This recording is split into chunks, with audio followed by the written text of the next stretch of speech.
estamos aqui mais uma vez, mais um dia, né, mais uma entrevista. Hoje estou sem um âncora, Adilson, então as perguntas vão ser mais sucintas e rápidas e objetivas. Nada contra o Adilson, que não está aqui para se defender, mas na próxima ele pode se defender. Mas é o nosso psicólogo que vem junto para avaliar o paciente ou o entrevistado, um dos dois. E temos aqui a honra e o prazer de ter conosco o nosso amigo, né? Conheci há um tempo atrás e tive a felicidade de ouvi-lo, né? E está aqui na cidade justamente para uma conferência. E tive a alegria de poder ouvir. Você falou sobre talentos em Presidente Prudente.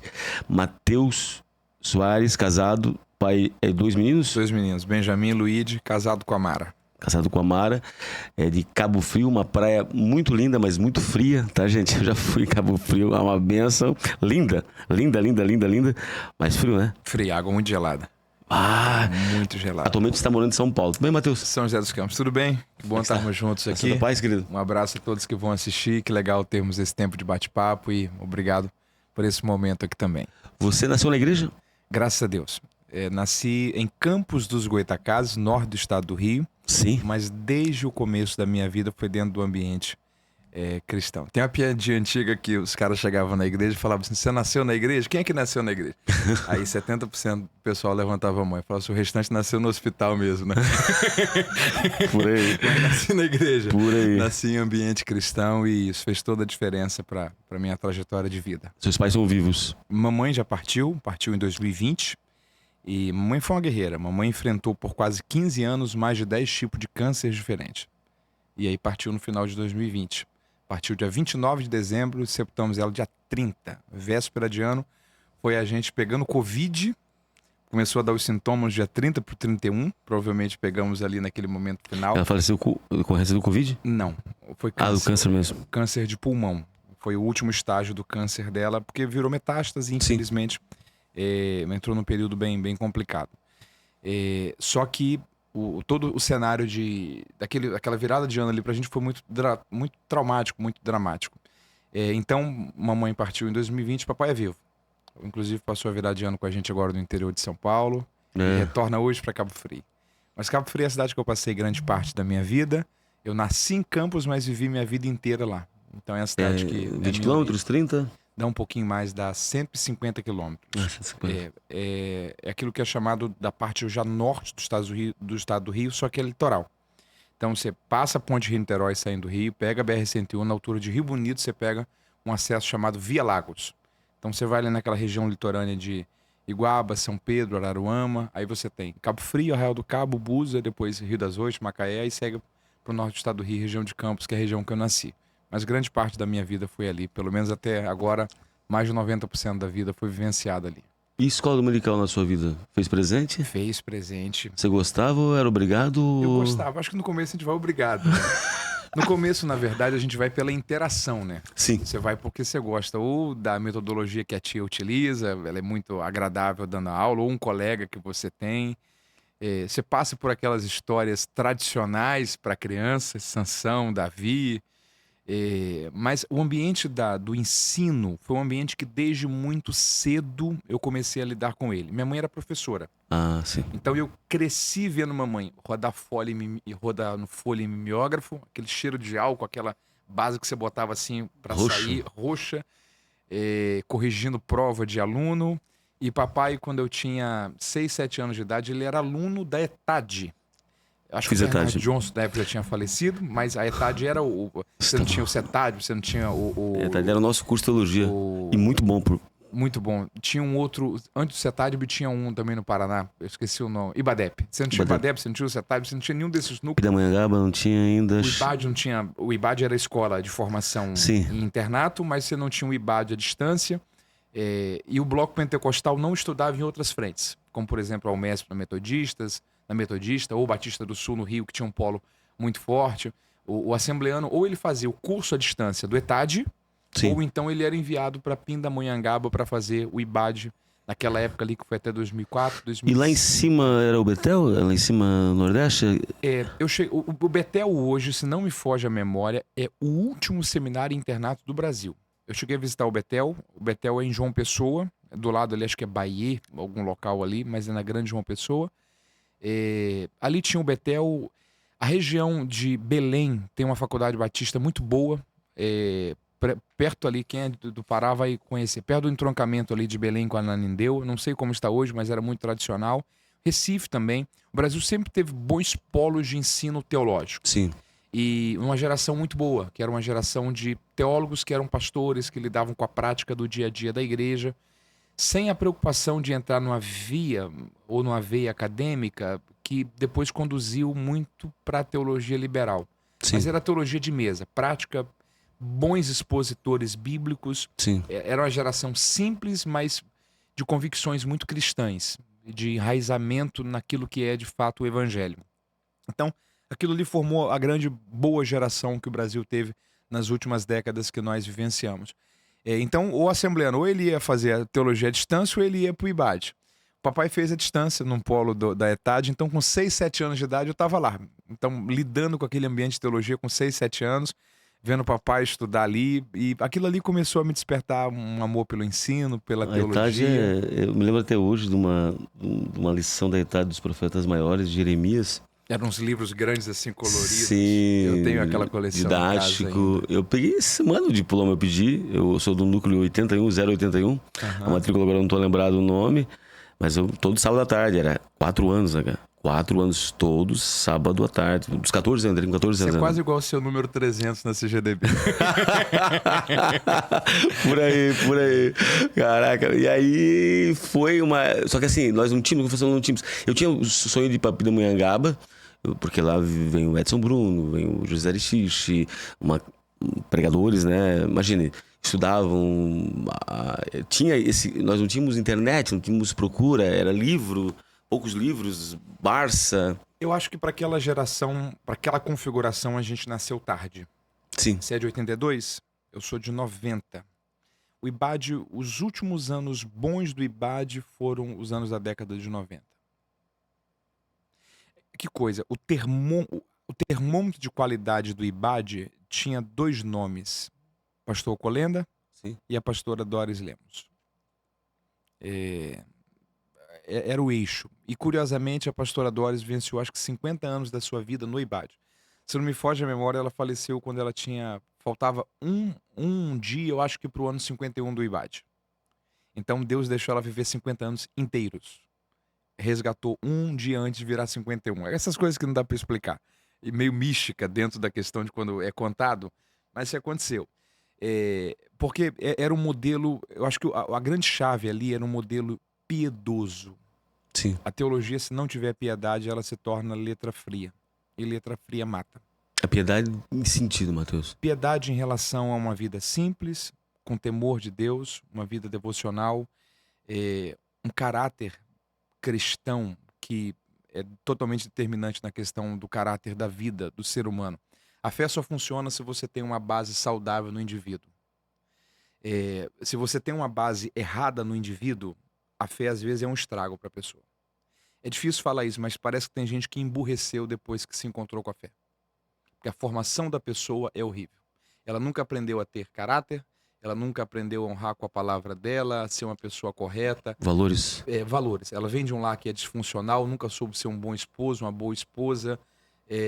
Então, se você pega um camarada totalmente desestruturado, dependendo do jeito que ele vai conhecer a fé, e que a fé vai ser absorvida por ele, esse cara vai piorar, infelizmente. Tem uma frase que eu acho ela incrível.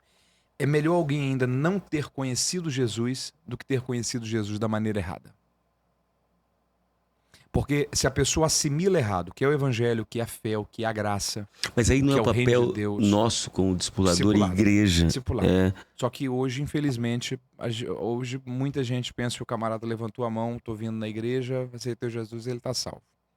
Eu acredito até que por causa da decisão ele vivenciou. Só que eu acho que há 2 coisas que são cruciais.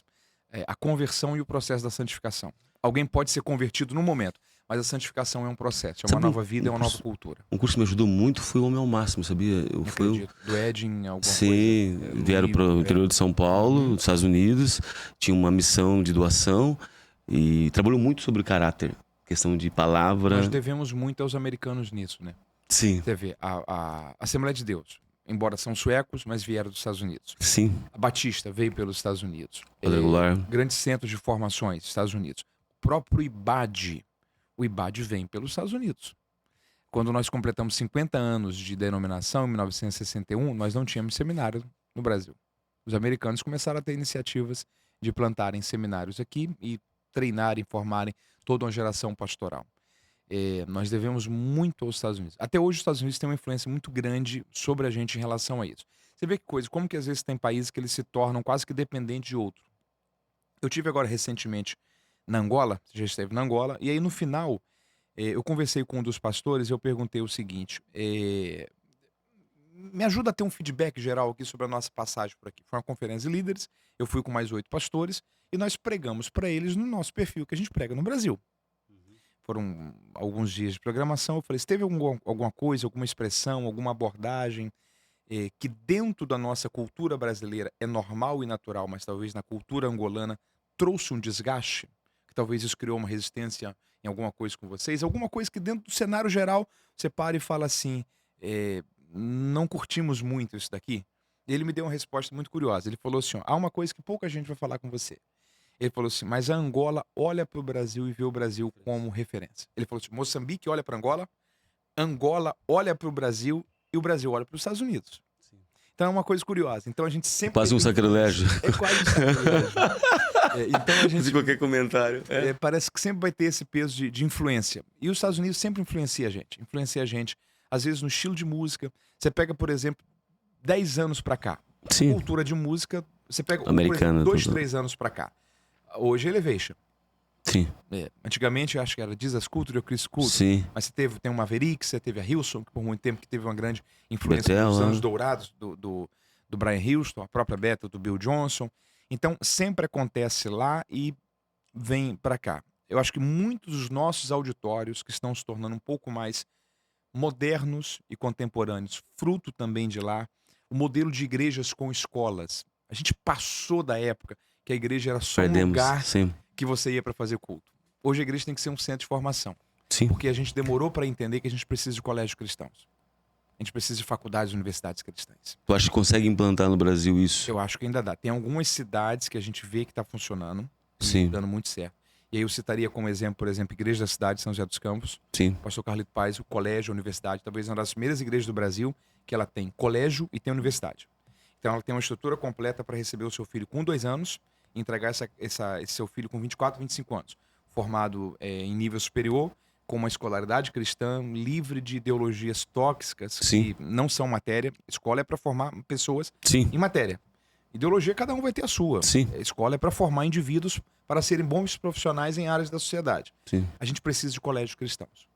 O Sul, por exemplo, está tendo alguns colégios cristãos. Nós temos o Joinville, temos o Sedu, que tem agora vai para o 2º grau. O pastor pegou uma igreja. Isso, o pastor Sérgio, ele é uma referência, construção, e ele pegou o colégio. O colégio tem a faculdade, mais online, mas é uma faculdade reconhecida pelo MEC, com o Clayton e com... E aí o pastor Sérgio, ele pegou a igreja e está transformando num colégio para nível 2º grau, né? Até o 2º grau. A sobrinha estuda lá, linha de estudo positivo, mas como você falou, ensino básico sem ideologia, né? E querendo ou não, fundamenta, porque querendo ou não, infelizmente, o nosso modelo de educação que vem, né? Trazido desde a década de 60, na verdade, Eu acho que passa aí por uma palavra, gestão. O pastor Sérgio, por exemplo, sempre foi muito respeitado como um excelente gestor. Sim. E uma das coisas que precisa existir na gestão é uma coisa chamada previsibilidade, que é o olhar antes. Tem uma frase que eu acho ela brilhante, que é a seguinte: sinais são para leigos. Sinais são para leigos. A gente, por exemplo, para perceber que vai chover, a gente tem que ver uma mudança de vento, a nuvem se formando. Alguém que trabalha com o clima, ele identifica uma chuva 30 dias antes dela se formar. Sim. Porque quando a gente precisa perceber um sinal, é porque já está muito perto. Sinais são para leigos. Quais foram as denominações do Brasil que se preocuparam com isso? Presbiteriana, Batista. Podemos incluir aí ainda os adventistas, que embora não é de um grupo tão religioso, protestante, Os adventistas foram pioneiros. Pioneiros, né? Okay? Um colégio muito forte deles aqui. E sempre qualidade educacional excelente. Passam os vestibulares. O nível positivo, eu estou dando uma referência, o COC, São Paulo, né? Porque isso acaba contando, né? Porque não adianta só ter um colégio cristão, né? Tem que pegar pesado. Sim. Só que hoje o modelo de educação nossa, ela é aquele livro Cretinos Digitais, né? A primeira geração que está emburrecendo. Ao mesmo tempo, nós temos um problema que é essa geração que está vindo, né? Que, infelizmente, o QI está diminuindo. Ponto. É a primeira geração que inverte dos pais para os filhos, né? Os filhos sempre foram superiores ao pai, né? Não tem explicação no legado. E, infelizmente, isso aconteceu e está acontecendo, né? E nesse modelo de educação, vamos aprovar uma faculdade agora de medicina em Joinville. Fiz parte da parte de psiquiatria e eles trouxeram tecnologia em si, mas trouxeram também o melhor laboratório da América Latina de cadáveres. Assim, isso eu achei legal porque tipo, você vai ter os protótipos, biópsias, identificação, tudo, precisa. Você precisa. Assim, eles estão dentro de um shopping center. Eles estão com tablet. Quem tem medo de morto é quem tá vivo, né? Assim, mas como é que eles chamam? O laboratório de cadáveres que eles têm, cara, é absurdo. Porque isso aí conta, querendo ou não, né? Acaba fazendo parte da sua formação como médico, né? Tem que saber os músculos, tem que saber o mínimo possível, né? E um bom professor de anatomia, ele fundamenta a tua vida se tu quer cirurgia ou não, né? Mas ela soube fazer essa transição, sabe? Que é o método de PBL, que você estuda e vai lá, né, 2 vezes por semana, mas estuda em casa e é pior. Quem é TDAH, que nem eu, por exemplo, é pior porque a concentração tem que ser dobrada, né? A questão de escola, né, as nossas cristãs, adventistas, falando adventista, batista, elas vêm com metodologias fortes, boas, né, e que colocam no mercado de trabalho os nossos jovens e adolescentes bem para passar no vestibular. Hoje, você que é pai, mãe que tá ouvindo, você precisa colocar ou buscar colocar. Às vezes não é barato, o poder aquisitivo do Brasil cada vez mais se torna difícil pela moeda que perde força, mas busque colocar os seus filhos em um colégio cristão. Isso vai fazer toda a diferença para a formação deles. Porque uma escola cristã hoje é uma escola confessional. Então, a fé é construída também ali. A educação, além dos princípios, você tem também a fé sendo oxigenada e sendo mantida ali.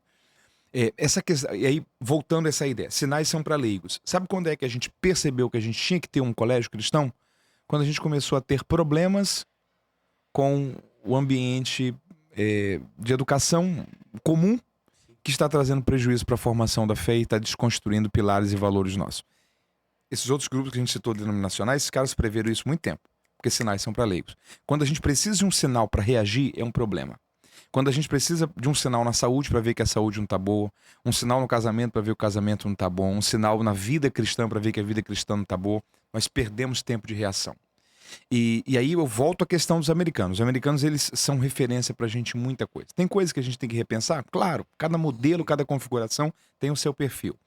Eu preguei agora recentemente numa igreja brasileira, uma Assembleia de Deus brasileira nos Estados Unidos, mas ligada à Convenção da Assembleia de Deus nos Estados Unidos, norte-americana, que a sede fica no Texas, na região de Dallas.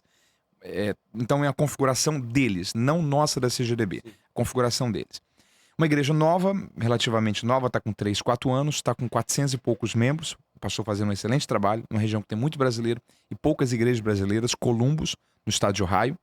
E aí ele me falou uma coisa curiosa. Ele falou assim, nós acabamos de comprar o nosso prédio, avaliado em mais de $1 milhão, uma baita de uma estrutura. E aí eu falei assim, mas que bênção, mas como é que foi isso? Ele falou assim, não, nós financiamos isso pelo Banco da Convenção. Eu falei, mas como assim Banco da Convenção? Ele falou, não, a Assembleia de Deus aqui nos Estados Unidos tem muitos bancos. Eu falei, mas como funciona isso? Ele falou o seguinte, ó, tudo que você tem como financiamento, você faz pelo Banco da Convenção. Porque em vez de você pagar juros para um banco, trazendo para o Brasil, Itaú, Bradesco, Caixa, Santander, você paga para o Banco da Convenção. Esse atrasado é para disciplina? Como é que é? Por exemplo, se a gente perder o imóvel, perde para a convenção. Sim. Uma outra igreja compra e paga a diferença. Sim. E já que você tem que pagar juros, vamos ajudar o dono da fé, né? Você está fazendo um fundo de reservas que vai ser usado para financiar outros prédios de outras igrejas. Sim, Paulo falava isso, né? Os alunos da fé. Então, a ideia é, já que a nossa rentabilidade como igreja vem de dízimo de pessoas simples, de aposentados, isso é muito precioso. Às vezes a pessoa ganha R$1.400 por mês, tirou R$140 do salário dela. Sim. Ok? E ela entregou sendo fiel ao Senhor na sua mordomia da sua gestão. E aí a lógica dele é o seguinte: nós temos que ter um cuidado para a gente não pegar esse dinheiro que é suado e fruto de fidelidade e generosidade, porque senão quem é que lucrou com o dízimo do dinheiro dos irmãos? O banco. O banqueiro vai fazer o que com esse dinheiro? Sei lá. Então, já que esse dinheiro tem que circular e tem que ser financiado porque não tem como ser comprado, a convenção pensou, nós precisamos ter alguns bancos. Porque em 20, 30 anos que foi pago de juros, conseguiu fazer com que o banco da convenção seja muito mais forte, muito mais igrejas vão sair da condição de ter prédio alugado para ter prédio próprio, ia ter que ser pago esse valor para algum banco, mas esse fundo de reservas está construindo uma estrutura financeira que vai beneficiar a própria convenção. Então, em 10, 15, 20, 30, 50, 100 anos, quanto tempo Deus permitir a igreja ainda estar na terra, a convenção vai estar muito mais organizada, financeiramente muito mais sólida e podendo financiar a aquisição de muitos mais templos para que a igreja seja cada vez mais forte. Aí eu perguntei para ele, nós temos quantos milhões de membros assembleanos nos Estados Unidos? Ele me disse 4 milhões. No Brasil nós temos mais de 20. Uma palavra chamada gestão.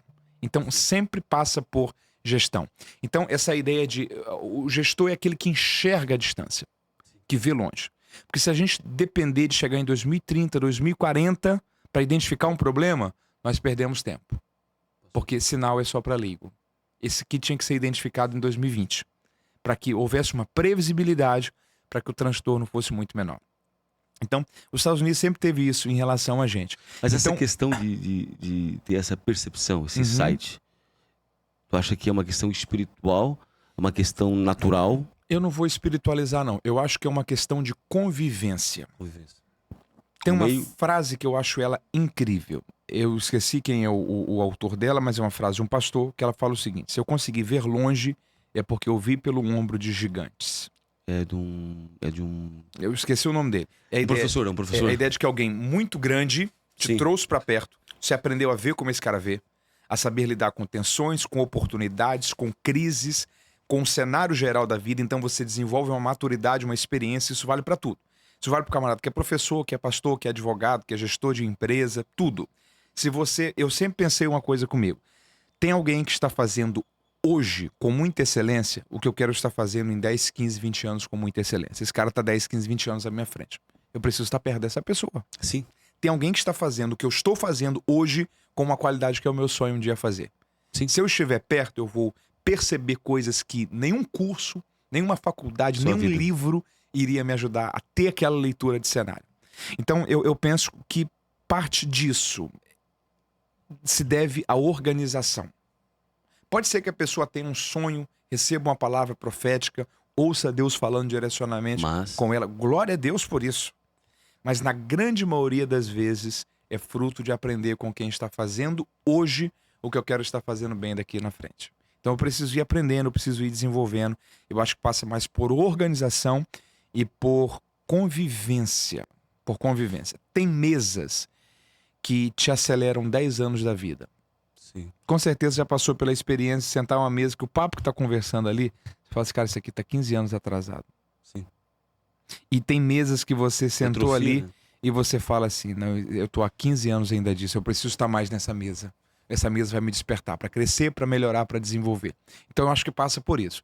Por selecionarmos quais são as mesas que precisamos estar.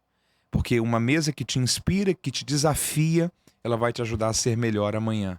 É sempre aquela lógica de que nunca se contente com um platô. Chegou num platô, cria uma nova linha. Sempre tem algo a ser melhorado. Um dia a gente vai ver lá da frente, vamos olhar para trás, vamos falar assim, ó, que bom que eu não me contentei com aquilo que para muita gente talvez seria excelente, mas que eu sabia que havia algo mais excelente. Aquela frase do Bob Marley. Ele diz uma coisa interessante, ele fala, como é que ele fala? Ele diz assim, melhor arriscar-se em busca de dias melhores do que ficar com os pobres de espírito que não se arriscam, não sabem a dor da derrota e nem a alegria de ser erguer das cinzas, né? E essa é uma coisa legal, os desafios, né, que você falou. Se permitir também, né? A pessoa se permitir do risco. Quando a gente vai, é um risco, né? Eu me lembro perfeitamente de situações que... Quando eu fui fazer medicina, por exemplo, nunca quis medicina. Eu queria ser pastor. Tenho 2 que são pastores, presidentes. E eu amava o ministério. Amo o ministério, amo o episcopado. Né? Mas eu sabia perfeitamente que se eu tivesse no sistema, ou ia ser morto, ou eu ia dar uma implosão. Não adianta. O sanguíneo, aquela questão toda. E Deus me guardou.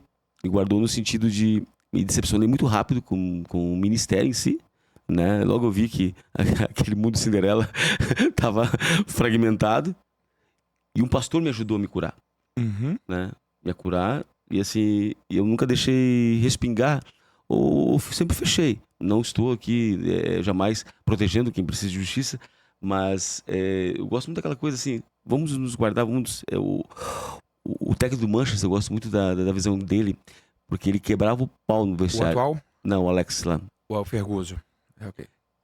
No campo de futebol, cara, no templo do futebol, no Manchester United, era a coisa mais linda da família, mas dentro do vestiário, né, era uma coisa impressionante, porque ele fechava o tempo com o Cristiano Ronaldo, com o Rony, com o Van Nistelrooy, não estava lá, mas com o Giggs, né, que lendas, Van der Sar. Eram os Diabos Vermelhos. Sim, um dos melhores times que teve, né, ele ficou 20 e poucos anos na frente de um time, né.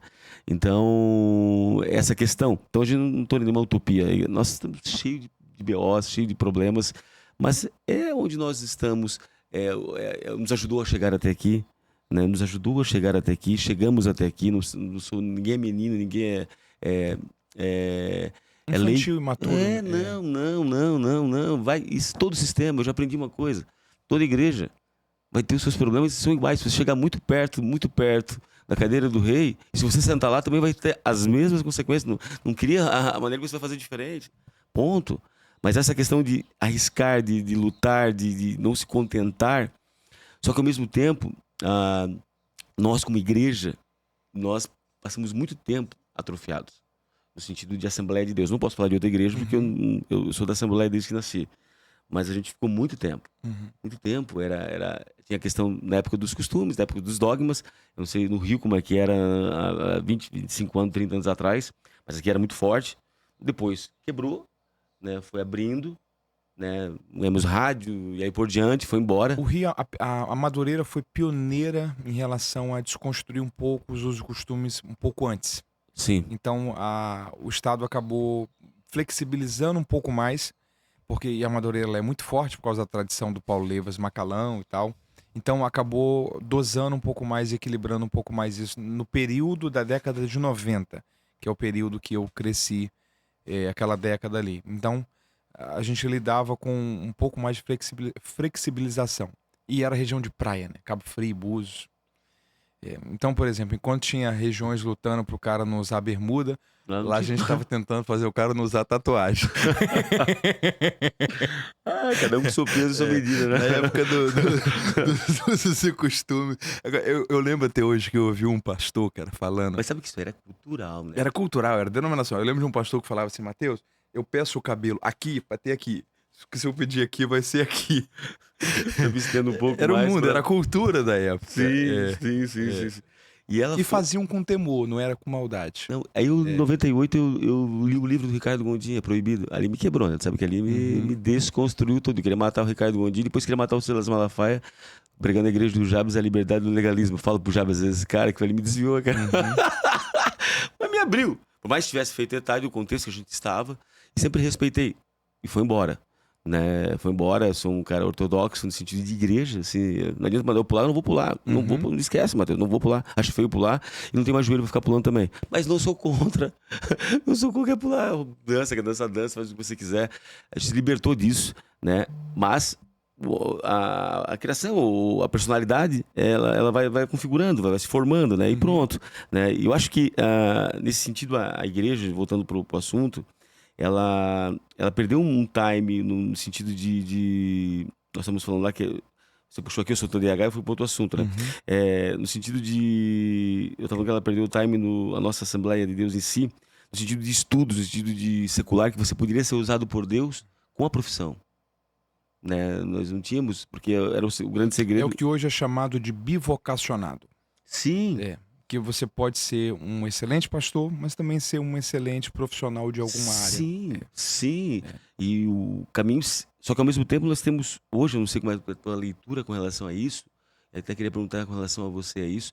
Porque o desejo nosso, quando era jovem, o que era? Era você ter uma chamada missionária, ser pastor integrado, e não por estar dependendo da igreja em si, mas por ter um tempo maior dedicado Havia ao um reino de Deus. interesse maior. Sim. O que houve nesse meio tempo, nesse meio... Eu não nesses últimos sei te 20 explicar, talvez, o que houve, mas a geração de hoje, ela não se interessa mais por querer ser pastor.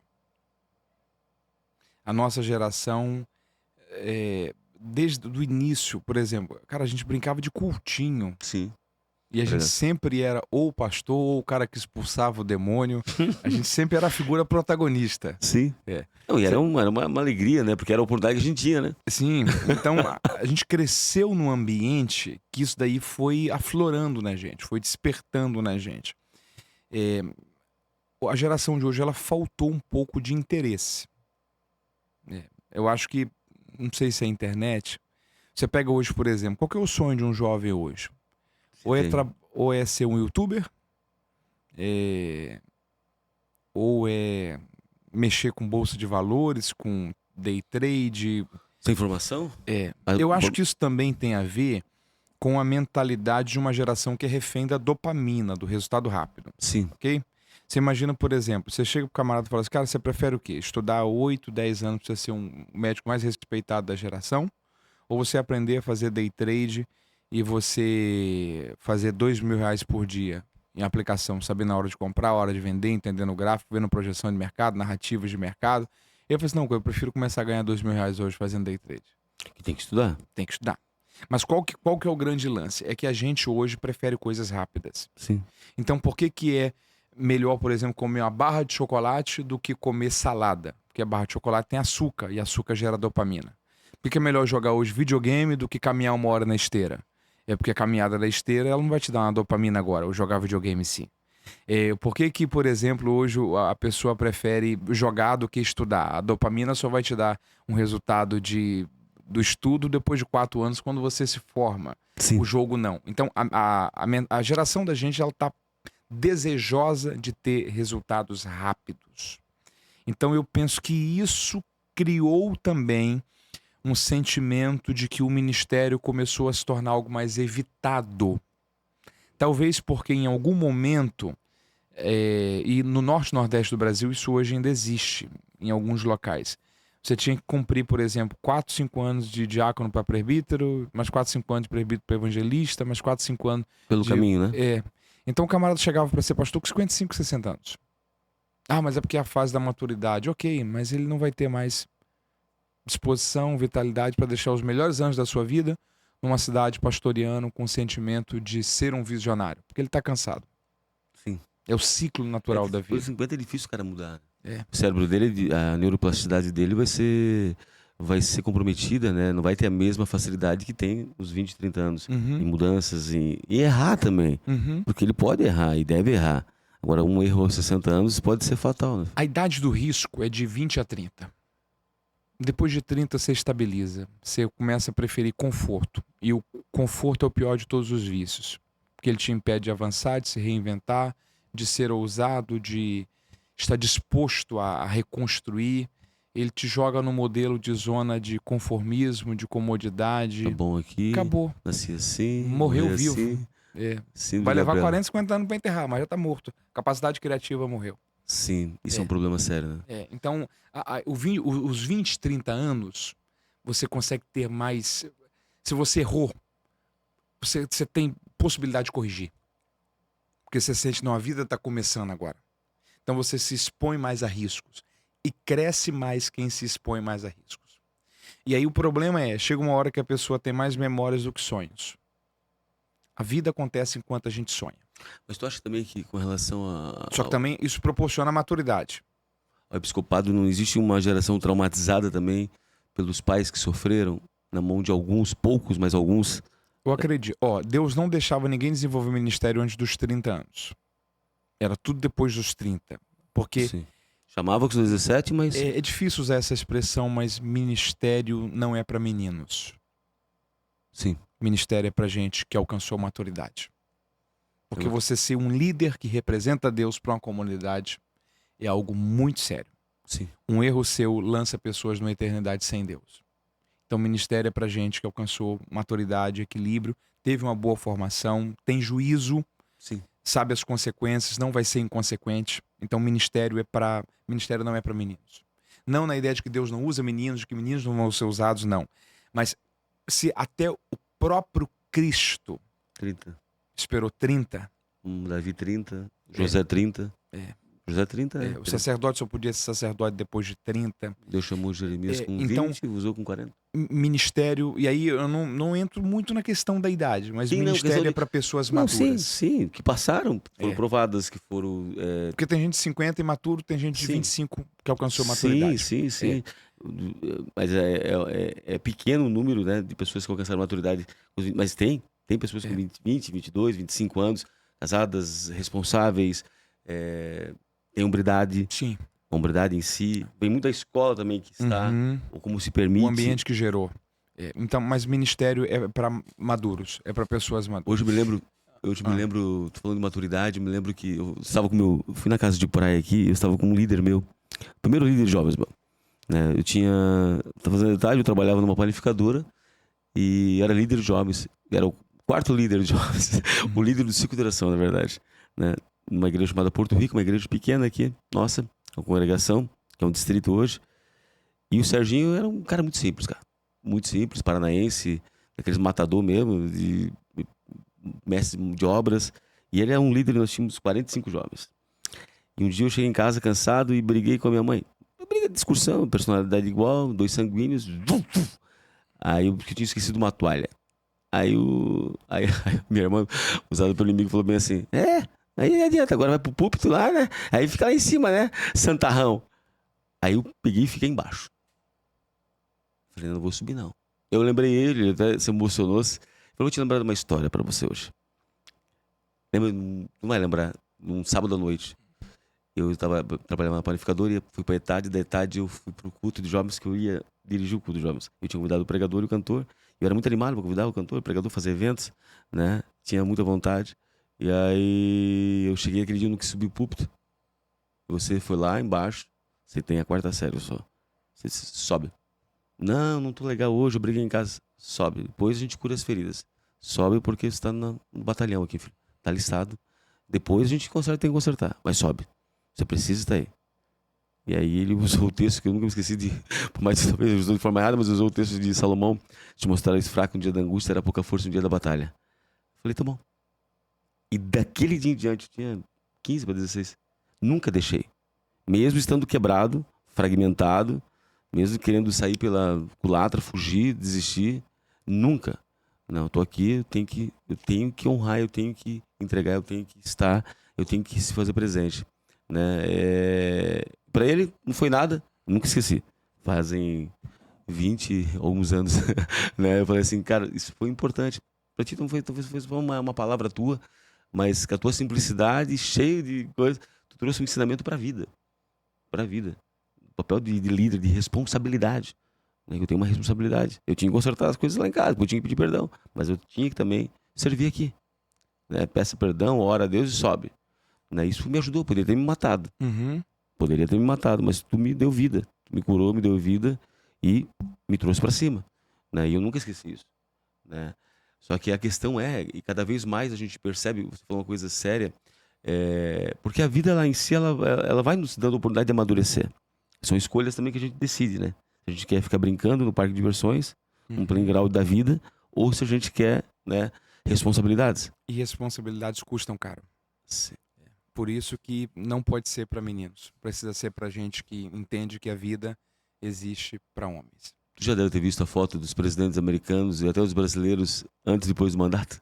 Já chegou a ver antes e depois do mandato? Antes, o quanto eles envelhecem, o quanto eles... O Obama, então, foi assustador. Sim. O Clinton também, o Bush pai, né? Assim, absurdamente, assim, o Fernando Henrique, nosso, do primeiro mandato pro segundo, né? Porque... O próprio Bolsonaro, sim. Você pega a foto do Bolsonaro em 4 anos. Você pega a foto do Bolsonaro de 30 anos atrás, quando ele começou a ser deputado e quando ele estava na candidatura para presidente, ele não envelheceu em 30 anos o tanto que ele envelheceu em 4 anos. É muita responsabilidade uma nação, né? No Brasil, por exemplo, eu acho muita responsabilidade sobre isso. E a questão da igreja em si, com relação a isso, Matheus? Em relação a? Política. Eu acho que é complicado. É complicado porque eu acho que tem 2 fatores. Primeiro, quando a gente se posiciona, a gente, pela primeira vez, corre o risco de sair derrotado de uma eleição. Que foi o que aconteceu em 22. Okay? Nos meios legais, sim. Então, quando a gente se posiciona, a gente corre o risco de sair derrotado. Só nós e a África do Sul que temos urna, né? Todos os países sérios é cédula, tá, querido? Vamos embora. Eu acho que... Eu sou bem centro aqui, também centro. Eu tô bem o centro aqui. São 2 alas. Porque se você olhar para a ala da ideologia, um lado estava muito claro que carregava os nossos valores e o outro lado estava um pouco incerto se queria defender os nossos valores. Sim. O que talvez precisa ser repensado é se a nossa inclinação para apoio não ultrapassou um pouco o limite entre apoiar e entre se comprometer no apoio. Sim. Ok? E eu acho que se houve o excesso, também não foi por maldade. Foi a primeira vez que a gente lidou com um cenário tão extremo. Sim. Então, tudo que você lida pela primeira vez com um cenário de extremo, você corre o risco de ser um pouco mais extremista do que deveria. Certo. Eu acho que se houve excessos, não foi por maldade, foi por boas intenções, mas tem gente que depois desse período agora eleitoral que a gente não vai conseguir ganhar mais para a igreja. Sim. Porque eles viram o movimento evangélico como um movimento rotulado de um grupo político. Sim. Porque o ideal mesmo seria que o movimento evangélico ele fosse um movimento que tivesse seus valores, que desse apoio a um candidato, mas que ele sempre fosse uma via paralela em relação a não entrar em choque com o Estado. Porque todas as vezes que a fé entrou em coalizão com o Estado, a fé foi prejudicada. A fé sempre foi prejudicada. O Estado é o Estado. O Estado não está nem aí para ser prejudicado. Ele é pragmático. Ele vai surfar ondas. A gente não está acostumado a surfar ondas. Sim. Então, talvez é um cenário a ser repensado. Agora, dentro dessa questão, você me fez lembrar, quando você falou do Alex Ferguson, técnico do Manchester United, lembra da Copa de 2002? Lembro. Brasil e Inglaterra, quartas de finais. Lembro. O jogo tá 1-1. O Ronaldinho Gaúcho vai cobrar uma falta. Diz ele que queria fazer gol. Seaman, goleiro da Inglaterra, que era o... Mas sabe quem foi expulso? Foi o Ronaldinho que foi expulso naquele jogo? O Ronaldinho foi expulso na sequência. Assim. Ok? Porque ele acha que ele entrou com o pé alto em cima do jogador. Sim. Foi expulso na sequência. Na etapa 2-1 ganhamos. Aí ele não jogou a semifinal contra a Turquia, que o Ronaldinho Gaúcho, o Ronaldinho Fenômeno, fez um gol de biquinho, você lembra? Ele vindo da ponta esquerda pro meio, a bola que ele bateu esquisito.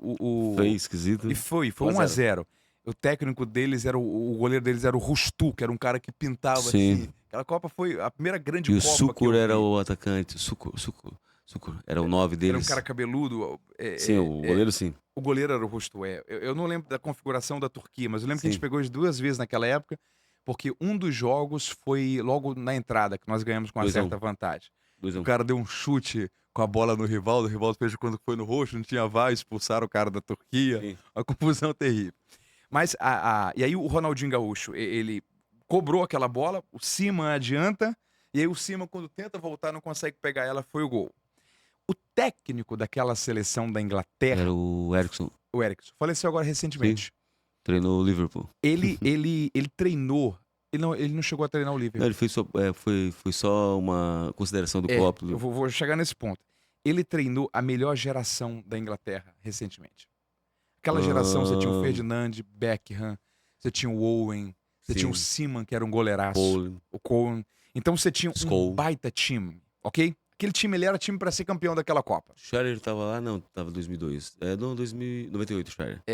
Cara, era a seleção que você olhava e falava assim, cara, esses caras... Lampard. Esses caras... O Lampard era... O Gerrard e o Lampard, né? Os dois. Esses caras vão ganhar essa Copa, ok? Sim, não, no papel... Ele treinou a melhor geração inglesa, talvez, de todos os tempos. Em relação a grandes nomes e um time.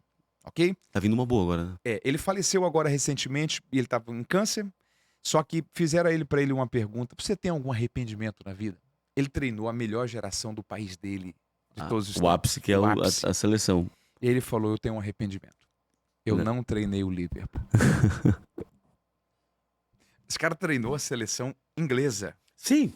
Ok? Mas aquilo O ali Liverpool é uma religião, cara. Mas aquilo ali me fez criar uma reflexão de o que é que se você morresse hoje, você morreria independente da grandeza que você alcançou, mas com o sentimento de não terminei os meus dias completamente realizado porque eu não fiz isso.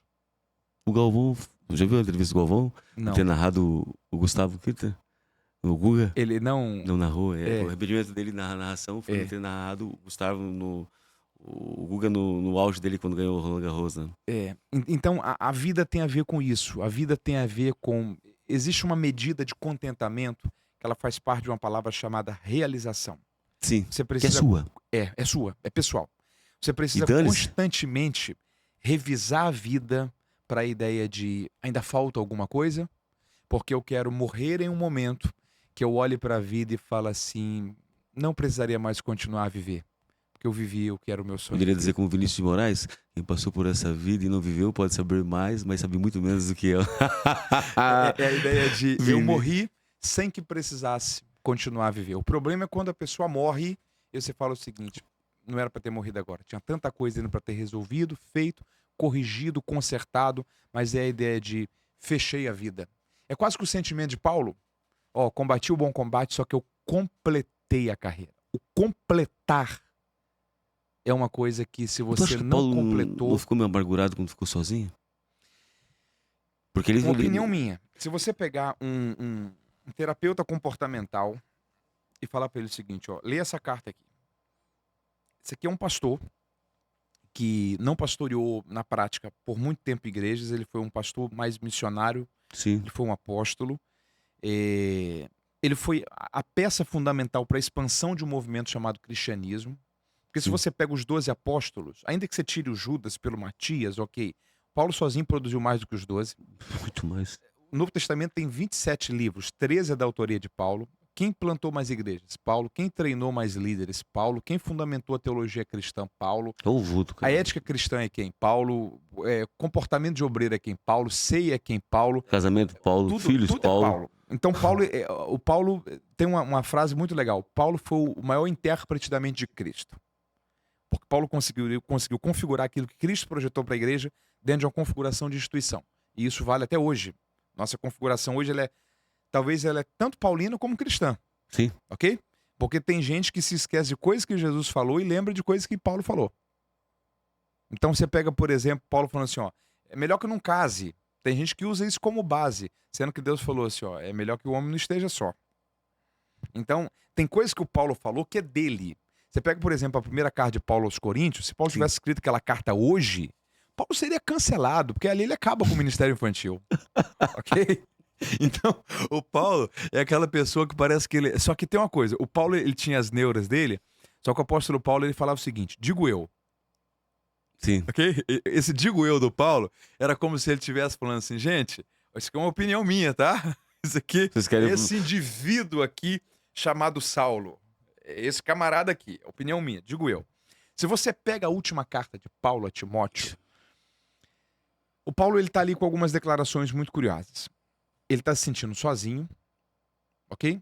Porque ele tá falando o seguinte, Demas me abandonou, Alexandre Latueiro me traiu, os de Roma não compareceram no meu julgamento, os da Ásia me abandonaram, só Lucas está comigo. Uma coisa é você dizer, Lucas está comigo. Outra coisa é você falar, só ficou Lucas.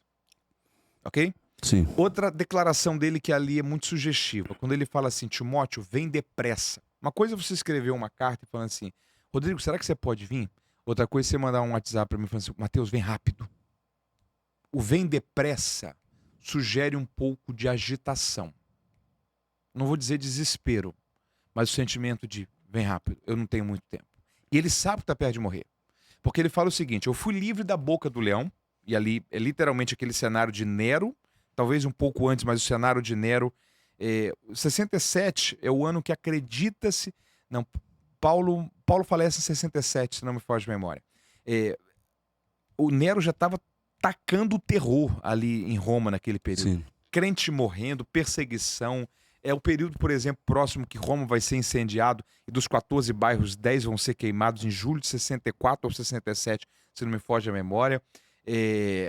Muito cristão morrendo, só que o Paulo, ele é um cidadão romano. Ele não pode morrer lançado às feras, nem nas arenas e nem no anfiteatro de Flávio, que é o Coliseu Romano. Tanto que a morte dele é muito melhor que a de Pedro. Pedro foi morto crucificado, de cabeça para baixo, Paulo decapitado. A morte por decapitação é rápida, cortou o pescoço, acabou, se perdeu consciência. A crucificação não, às vezes a pessoa era crucificada, lançada por dias até morrer. Ou então ela era lançada às feras, ela era devorada com consciência, ou então ela era queimada até que a consciência saía, ela sente o corpo sendo queimado. A morte por decapitação era muito mais rápida. Paulo está dizendo o seguinte: eu fui livre da boca do leão. O que ele está dizendo em outras palavras é, por causa da minha condição de cidadão romano, eu não passei por esse tipo de morte. Mas ele diz, eu estou perto de ser oferecido como oferta de libação. O que ele está dizendo é, eu sei que eu estou perto de morrer. Então vem depressa. Aí ele abre o coração e ele pede 3 coisas para Timóteo. Primeira coisa que ele pede, ele fala assim, ó, o frio está chegando, traga para mim a capa que eu deixei em Troade. Segunda coisa, tragam os meus livros. Que homem é esse que sabe que está perto de morrer, mas está querendo aprender? Paulo. Terceira coisa, traga-me João Marcos. Mas que João Marcos? Aquele que teve um problema lá atrás da primeira viagem missionária, que por causa dele eu me separei de Barnabé, a pessoa que mais me ajudou no começo da minha fé. Mas você quer João Marcos? Quero, traz ele para mim. Por quê? Porque ele para mim é tão útil para o ministério, ele é tão precioso. Paulo está declarando aqui 2 coisas. Primeiro, que bom que Barnabé não desistiu de João Marcos. Que bom que Barnabé teve paciência. Que bom que Barnabé sabia que, embora João Marcos se precipitou na primeira viagem missionária, tanto em ir, como também em abandonar no meio da viagem, mas o João Marcos era alguém que tinha chamado e o Barnabé não desistiu. Enxergou isso. Que bom. Segundo, Paulo está terminando os seus dias numa prisão fria, sabendo que está perto de morrer, se sentindo traído e abandonado, dizendo que só uma pessoa ficou, e ele está sentindo falta de alguém que, quando precisou de uma segunda chance, ele não deu. Para mim, isso aqui beira um remorso. Sim. Um ressentimento. Sim. Ok? Então, se você pegar um psicanalista ou um terapeuta comportamental, falar o seguinte, ó, faça uma análise para mim desse indivíduo. Eu preciso fechar isso na minha vida. Ele vai dizer assim, ó, a fé desse cara tá inabalável. Que fé? Porque ele está dizendo, eu combati o bom combate, não perdi a fé. Não perdeu a fé, não. Mas o que você passou? Eu apanhei um monte de vezes, fui preso por causa do nome de Jesus. Quase morto. Não fui mais traído do que agradado. Passei mais dor de cabeça, muitas alegrias. Mas fizeram um monte de coisa comigo que me deixou exposto à vergonha. Apanhei em praça pública, fui açoitado. Tem um monte de prisão que até hoje você visita, que Paulo teve preso lá. Mamertino, Cesaré de Filipos. Você tem Filipos, a prisão que ele é preso em Atos 16. Você tem Cesaré de Filipos, a prisão que ele é preso por Herodes. Quando Lucas vai escrever o Evangelho de Lucas, vai 2 anos a Jerusalém, antes dele ir para Roma, ali no final de Atos capítulo 26 e 27. Paulo foi muito preso, Paulo apanhou muito, foi muito envergonhado. Tem um texto que eu acho que é da segunda viagem missionária, que eu acho que o Paulo está com Silas, ou na primeira viagem que ele está com Barnabé, que ele apanha até o ponto de que a Bíblia diz que ele perdeu a consciência. Esse cara entrou em coma. Antioquia, né? Foi Antioquia. Acho que foi Antioquia, então talvez foi a primeira viagem missionária. E a Bíblia diz que jogaram no monturo. Disseram o seguinte, cara, esse cara morreu, joga no lixão. Isso aí meio morto, ele fala. A linguagem fala meio morto. Ele volta à consciência, depois de ter apanhado muito, e volta pra dentro da cidade pra pregar. Esse cara é louco. Okay? Isso tá... Eu sumiria daquela cidade, eu amaldiçoaria ela, nunca mais voltaria. Ele volta pra pregar pra essas mesmas pessoas. Então, o Paulo era alguém que, literalmente, quando ele fala assim, eu já estou crucificado com Cristo, eu estou morto. Não sou eu que estou vivo mais não. É Cristo que está vivendo em mim. Então, ele se expôs a dores, a traições. Quando ele fala sobre o ministério, ele fala o seguinte para Timóteo, sofre, pois, comigo as aflições. Na cabeça de Paulo, o ministério é aflição e sofrimento. Então, se você chega para ele e você fala assim, mas é por causa dessa fé que você enfrentou tudo isso? Mas você foi exposto, você foi envergonhado, você apanhou, você foi traído, você foi alvo de ingratidão e você não perdeu essa fé e falou, não, tá inabalável. Que fé é essa? Essa pessoa vai falar assim, ó, a condição de fé desse cara aqui é estrutural. Não tem a ver com momentos, com circunstâncias. Isso aqui é algo inabalável demais. A fé dele está intacta. Mas se você analisar as emoções, Paulo está encerrando os seus dias sentindo falta de alguém que, se talvez não tivesse tido um João Marcos, ia ter desistido. Então ele está sentindo falta de alguém quando precisou de uma segunda chance, ele não deu. Então, Só que todo gênio talvez tenha um pouco de louco junto. Sim. O Paulo era um gênio. Demais. Quando você pega os textos de Paulo, aquilo ali é fascinante. E aí é uma coisa curiosa, né? Porque quando você pega os textos de Pedro, tem uma epístola que Pedro fala sobre Paulo, já viu? Sim. E o Pedro fala o seguinte, que o texto de Paulo é complicado que ninguém entende. Dá pra entender o texto de Paulo. Sim. A mente do Paulo é brilhante. Mas, embora às vezes é complexo, ele sai de um ponto, vai pro outro. A narrativa das cartas dele, às vezes, é de uma profundidade que você tem que ler 2, 3 vezes sem entender, mas você entende. Sim. É aquela velha ideia de quando você fala de alguém, você tá falando mais de você do que da pessoa. Sim.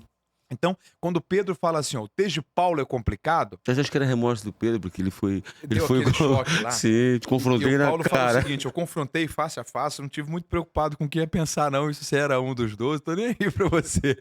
Eu sou da minha convicção. Sim. Então, quando você pega o Pedro falando isso, na verdade o Pedro tá falando mais sobre ele do que sobre Paulo. Sim. É aquela velha ideia de que quando a gente fala sobre alguém, às vezes a gente tá revelando mais sobre a gente do que sobre a pessoa. Isso fica claro na parábola do filho pródigo.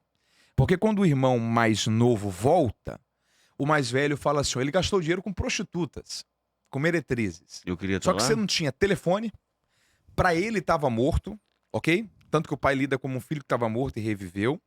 E muito provavelmente o filho pródigo vai para outro país, porque ele vai para um local onde se cria porcos. E em Israel não se criava porcos. Gadara, por exemplo, Cisjordânia, é fora dos limites do território de Israel. Em Israel não se criava porcos. O filho pródigo foi para um outro país, para um outro contexto, para uma outra cultura. Ninguém tinha notícia dele. Quando o irmão mais velho fala assim, ele gastou dinheiro com prostitutas, não é que o pródigo havia gastado. Aquilo ali é o que a psicologia chama também de uma lei que ela vai, na verdade, expor o seu sentimento. Ela vai, na verdade, construir não o que esse outro cara fez. Então, na verdade, quando o irmão mais velho fala assim, ó, ele gastou dinheiro com meretrizes, na verdade, não é que o irmão mais novo havia gastado dinheiro com meretrizes. É o irmão mais velho que está dizendo como ele gastaria aquele dinheiro se ele tivesse no lugar do filho mais pródigo, do irmão mais novo. Sim. Então, literalmente... Então, é uma grande crise. Então, quando o Pedro ele vai falar sobre o Paulo, na verdade, ele não está falando sobre Paulo, ele está falando sobre ele. O que ele está dizendo é, minha capacidade de raciocínio é muito limitada para conseguir entender a profundidade do que Paulo fala. E aí não é que o Paulo é complexo, era o Pedro que era mais simples de entendimento. Então, quando a gente fala sobre alguém, eu tenho uma coisa que eu penso comigo. Já viu gente que é ruim, mas ruim, que você olha e fala assim, cara, esse cara é o poço de mediocridade. E você vê um cara elogiando esse camarada, dá um nó. Sim. É porque quem você considera que é grande, revela o tamanho que você tem. Sim.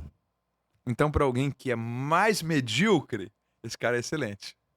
Então, na verdade, ele não está definindo qual é o tamanho desse cara, ele está definindo o tamanho dele. Então, quando a gente fala sobre alguém, a gente está revelando mais sobre a gente do que sobre a pessoa. É o Freud que fala sobre isso também, né? Freud. Quando Paulo fala de Pedro, eu sei mais de Paulo do que de Pedro. Ou quando Pedro fala de Paulo, eu sei mais de Pedro do que de Paulo. Então ali não é sobre Paulo, ali é sobre Pedro. Pedro sim. Quando o pródigo é delatado pelo irmão, embora ele não fez aquilo, mas a gente não conhece ali o pródigo, a gente conhece ali o irmão mais velho. Ele volta. E como é que você vê essa linguagem da cultura judaica para nós? Como é que traduz para nós dessa volta dele, do pai, no sentido de nós como recebermos também a questão? Porque esse é um texto bem melindroso, né? O contexto ali é um contexto de que Jesus está em um atrito com fariseus, doutores da lei, porque eles estão criticando Jesus, porque Jesus estava se assentando com publicanos, Sim. com cobradores de impostos, com pessoas de uma vida, de uma moral mais descredibilizada. E o que Jesus está dizendo aqui é o seguinte, ó, eu vim não foi para os sãos, não. Foi para os doentes. É esse povo que precisa do evangelho. Então, na verdade, Jesus está colocando esse grupo religioso do farisaísmo, dos saduceus, na condição do irmão mais velho. E Jesus está colocando esse grupo periférico, pecador ímpio, na condição do irmão mais novo. O irmão mais novo está voltando e o irmão mais velho não está querendo abraçar. O que Jesus está falando é o seguinte, eu estou trazendo de volta isso daqui que é uma classe que vocês tinham perdido, que vocês demonizaram, que vocês disseram que a gente sem valor. Eu estou trazendo esse povo de volta para Deus. Só que vocês estão nessa parábola na condição do irmão que não quer festejar junto. Porque vocês estão olhando pelo olhar da justiça pessoal, o olhar da lei, vocês não estão olhando a perspectiva da graça, Eles estão dizendo, nós merecemos a salvação. Eles não. E a salvação não é para quem merece. A salvação é para quem o Pai manifestou a sua graça e seu amor para salvar. Então, o contexto ali é esse. Então, o que Jesus está fazendo ali é uma crítica aos fariseus e aos saduceus. Porque as parábolas existem no Velho Testamento, né? Você escreveu um livro sobre parábolas. A palavra parábola, ela vem de uma expressão grega chamada parabolê, ou parabolé, que significa colocar ao lado. Então, Jesus ia contar uma história, ele contava uma parábola. Ele contava essa história aqui do lado. Porque a grande proposta dessa parábola era explicar de uma forma melhor e mais didática o que ele está ensinando. Desenhar. Então, por exemplo, é a ideia de, vou desenhar para você. Você tem Jesus, por exemplo, chegando para uma pergunta. Fizeram uma pergunta para Jesus, mas quem é o meu próximo? Aí Jesus falou assim, vou contar uma parábola para você. E aí ele conta a parábola do bom samaritano. Sim. Ok? E aí você tem o homem que foi violentado, e você tem o sacerdote que passou e não fez nada, o levita que passou e não fez nada, o bom samaritano que passou e deu assistência. Então quem é que foi o pródigo? Quem é que foi o próximo desse viajante que estava quase que meio morto? Foi o bom samaritano. Então quem é o meu próximo? Meu próximo nem sempre é quem pode me ajudar. O meu próximo é quem se compadece. Entendeu? Mas quando você pega a lógica geral, o bom samaritano, na vida, ele não era próximo do viajante. Ele era o execrado, ok? Ele era o distante. Ele Ajuda vendo que menos imagina. E aí a questão não é só quem é o próximo que vai me socorrer, mas de quem é que eu posso ser próximo. Porque eu sempre serei próximo de quem estiver ao meu alcance. O viajante estava próximo do bom samaritano. Então é a ideia de estar próximo, eu posso ajudar. No caso, a religiosidade ali, o levita não poderia, porque tinha as suas convicções, seus dogmas. O sacerdote também não, mas o sangue misturado, que era o samaritano. A religiosidade distancia a gente de quem a gente precisa ganhar. Isso é uma questão muito séria. A religiosidade distancia a gente de quem a gente precisa ganhar. Cara, você só ganha se você se identifica com a dor. Eu já perdi amigos porque eu fui em aniversário de gente teoricamente não bem aceita no reino dos homens ou de Deus. Eu me lembro que quando eu fui, eu aceitei o convite, era uma situação melindrosa, que ia contra as nossas convicções. E eu me lembro de um testemunho de um pastor na década de 70, o pastor Dario, que ele falava sobre a garça e andava sobre o lodo e não se contaminava. Né? Eu falei, gente, não vou mudar quem eu sou. Né? Eu vou lá, é uma festa de aniversário e nós temos muito esse problema, até o ativismo na igreja, às vezes te inibe de aniversário da família, do casamento da prima, do aniversário, porque a pessoa tem um santo lá, alguma coisa parecida, e a gente fica, né, engessado e não participa, e a vida passa. Passa, e as pessoas que são importantes, às vezes são sangues seus, e você não vai, você não pode, porque acaba se afastando. Eu me lembro que eu fui, não, eu tenho que ir lá, é um casamento pessoal, eu vou, né? Vai ter bebida, eu não bebo, vai ter dança, eu não danço, mas eu vou. Que tipo de cristão eu sou, gente? Pelo amor de Deus, eu vou me desviar então se for uma festa? Então o Sadraque, Mesaque e Abednego, coitado, né? Eles estavam na Sodoma e Gomorra, na Ibiza, eles estavam em tudo no meio do pecado. Né? A luz, ela só tem utilidade se ela estiver presente no meio das trevas. Só que é difícil nós entendermos esse chamado, Mateus. É difícil você entender que você pode ser luz onde você trabalha, onde você estuda, onde você trabalha, onde você estuda, onde você age como profissional. É difícil, porque nós temos essa visão de igreja ainda, e a igreja, com essa modernidade toda, ela ainda fica muito em templo. Né? E ela percebeu que a igreja, na verdade, somos nós sabemos perfeitamente que é você e eu, onde nós andamos, onde nós estudamos, onde nós estamos em conexões, nós levamos Jesus lá. Jesus usou uma alegoria fantástica quando ele falou que a igreja seria sal da terra e luz do mundo. Primeira coisa a ser entendida ali. O sal, ele literalmente, ele não é percebido. A luz, ela é. Ok? O sal não é percebido. Você coloca sal, por exemplo, na comida, você não vê mais sal ali. Você percebe ele, mas você não vê. A luz, não. A luz, onde ela é ligada, ela aparece. Jesus, em primeiro lugar, ele está ensinando ali uma coisa pra gente. Se você inverter essa ordem, se você primeiro quiser ser luz para depois ser sal, você não vai conseguir ser. Porque as pessoas hoje elas estão em busca de ser vistas. Mas a questão é, o que vai ser revelado quando eu for visto? A primeira preocupação não é de ser luz, a primeira preocupação é de ser sal. Sal tem a ver com essência, sal tem a ver com influenciar. Sal tem a ver com estar pronto para transformar o outro ambiente. Isso é ser sal. A consequência de ser sal é ser luz. Se alguém for luz sem ser sal, isso vai ser para escândalo. Primeiro tem que ser sal. A lógica de Jesus é seja sal da terra e luz do mundo. Primeiro é ser, depois parecer. Segunda coisa, imagina que você tem um peixe aqui muito bom, ok? Mas que antigamente se salgava peixes para não apodrecer. Você tem um peixe aqui muito bom e você tem uma porção de sal aqui do lado. O simples fato do sal estar próximo vai fazer esse peixe não apodrecer? Não. Esse peixe só vai tardar o apodrecimento dele se ele estiver em contato. Porque se a igreja apenas estiver presente na cidade, mas se ela não se envolve na cidade, ela não vai conseguir tardar o processo de apodrecimento da cidade. É diante disso que tem uma lógica, eu acho ela fantástica, sobre igreja relevante. Como saber se uma igreja é relevante ou não? Imagine um prédio, imagine uma igreja que está bem situada no centro de uma cidade. E o pastor chega e fala assim, ó, nós vamos vender essa propriedade aqui e a partir do ano que vem aqui não vai ser mais uma igreja, vai ser uma rede de supermercados, ok? E a igreja vai para um outro local, para um outro bairro. Esse bairro aqui, em 2, 3, 5 anos, vai sentir falta de que não tem mais uma igreja ali ou não?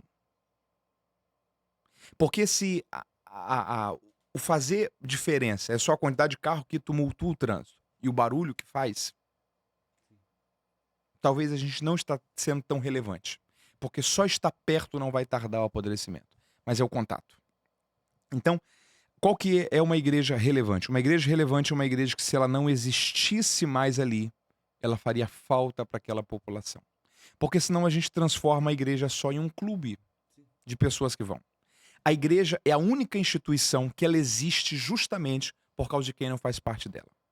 Um banco existe por causa de quem é cliente, um plano de saúde existe por causa de quem é conveniado, qualquer segmento da sociedade que forma um grupo existe por causa de quem ou investe, ou patrocina, ou faz parte daquele grupo de pessoas que subsistiam aquilo ali no dia a dia. A igreja é a única instituição que existe não por causa de quem já faz parte, mas justamente por causa de quem ainda não faz parte, por causa de quem ainda precisa ser ganho. Então, esse sentimento de que falta faria se não houvesse essa igreja aqui, eu acho que tem a ver com esse ser sal.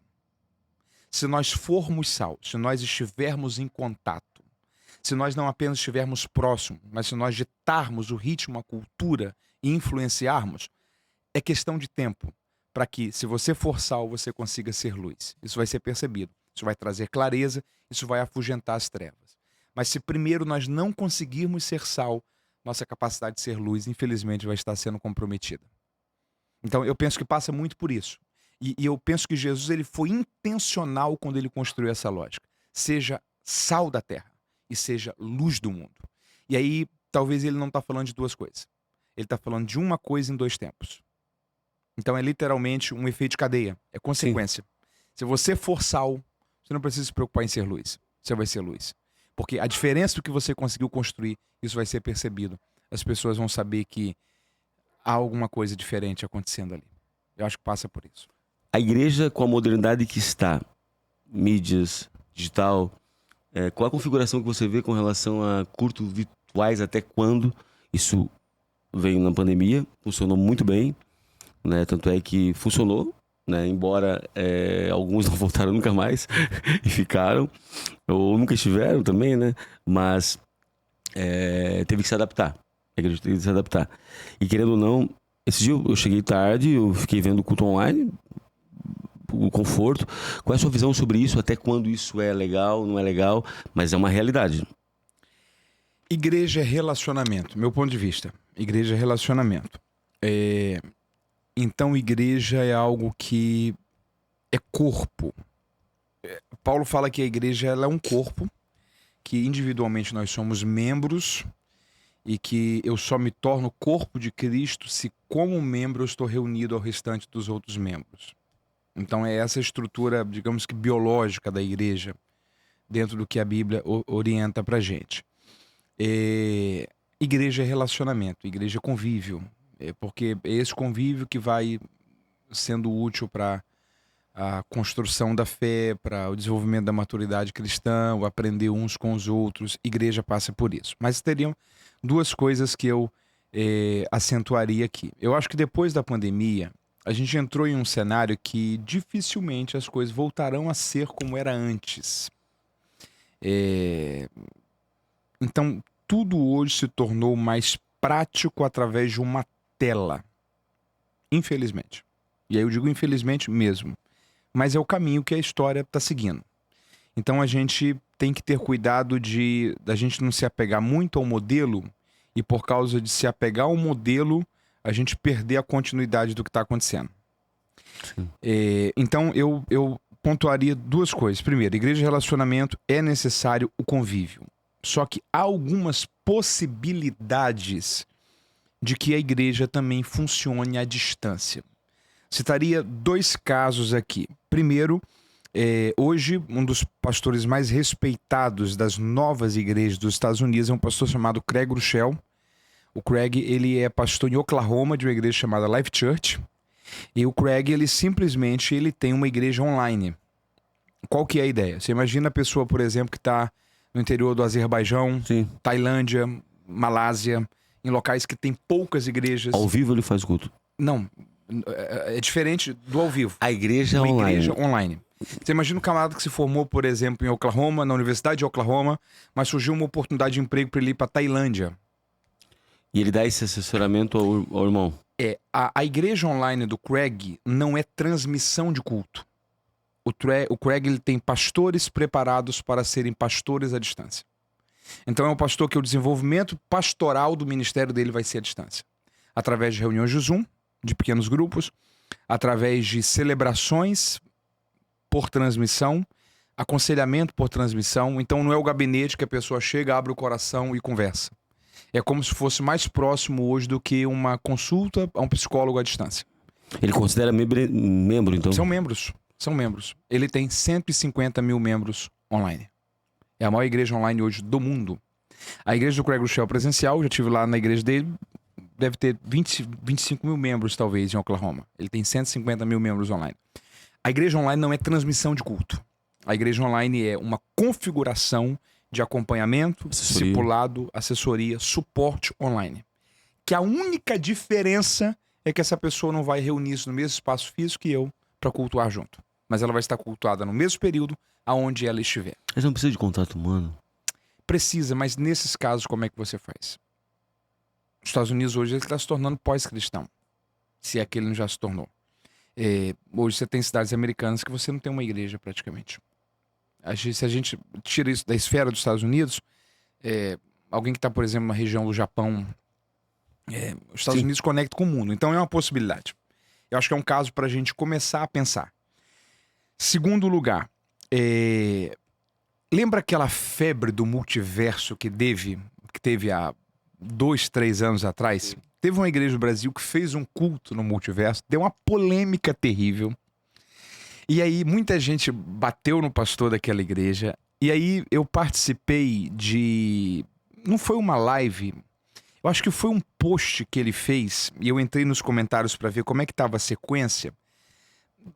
Meio que, por exemplo, o culto aconteceu de 7 às 8. 8h30 da noite ele postou uma foto. Nosso primeiro culto do multiverso.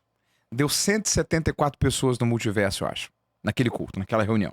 O que era o multiverso? O multiverso era uma reunião virtual que você tem um bonequinho, que é você. Você configura a cor do cabelo, a cor da roupa, o jeito, a altura, se é mais gordinho, se é mais magrinho.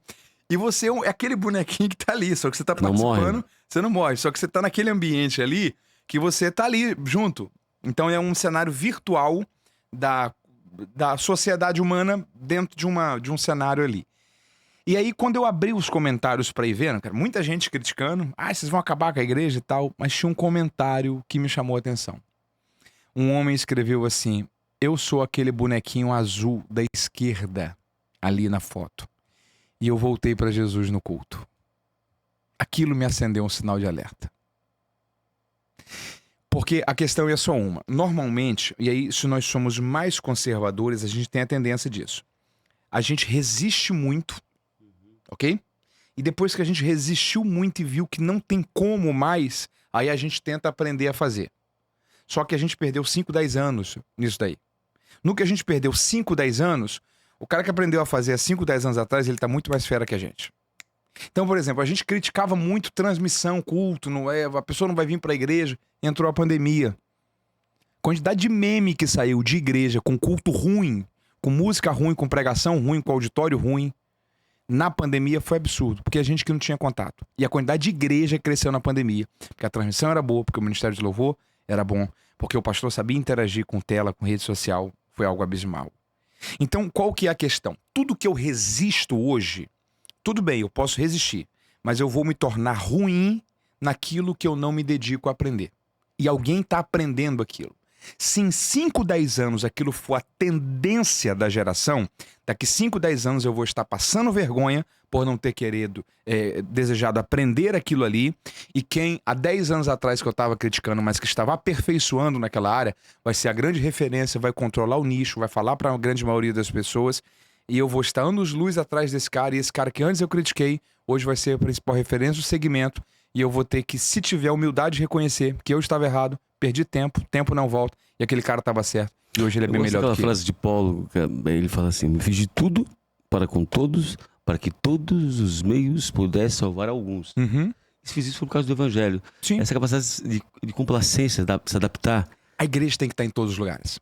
Que nem falavam muito dos atletas de Cristo. Ah, futebol, jogador cristão e tal. A quantidade de jogadores que se converteram. Sim. Eu não tô falando da turma que diz que é crente, mas bebe, fuma, vive com um monte de mulher. Não tô falando dessa turma, não. Tô falando de jogadores cristãos. Sim. Que você vê deles testemunhos cristãos. Ricardo Oliveira. O Gilmar, esposo Sim. da Aline Barros. Sim, muito tempo. Tem muita gente, o próprio Zé Roberto, ok? Sim. Que é gente que você olha e fala assim... Os únicos olha, desviados são os corintianos. os corintianos de boa. Olha... O Neto! Você sabe qual que é... Desconcertei agora. Você sabe qual que é a diferença do Corinthians pra rinite ou não? Corinthians pra rinite? Não. É que a rinite às vezes ataca.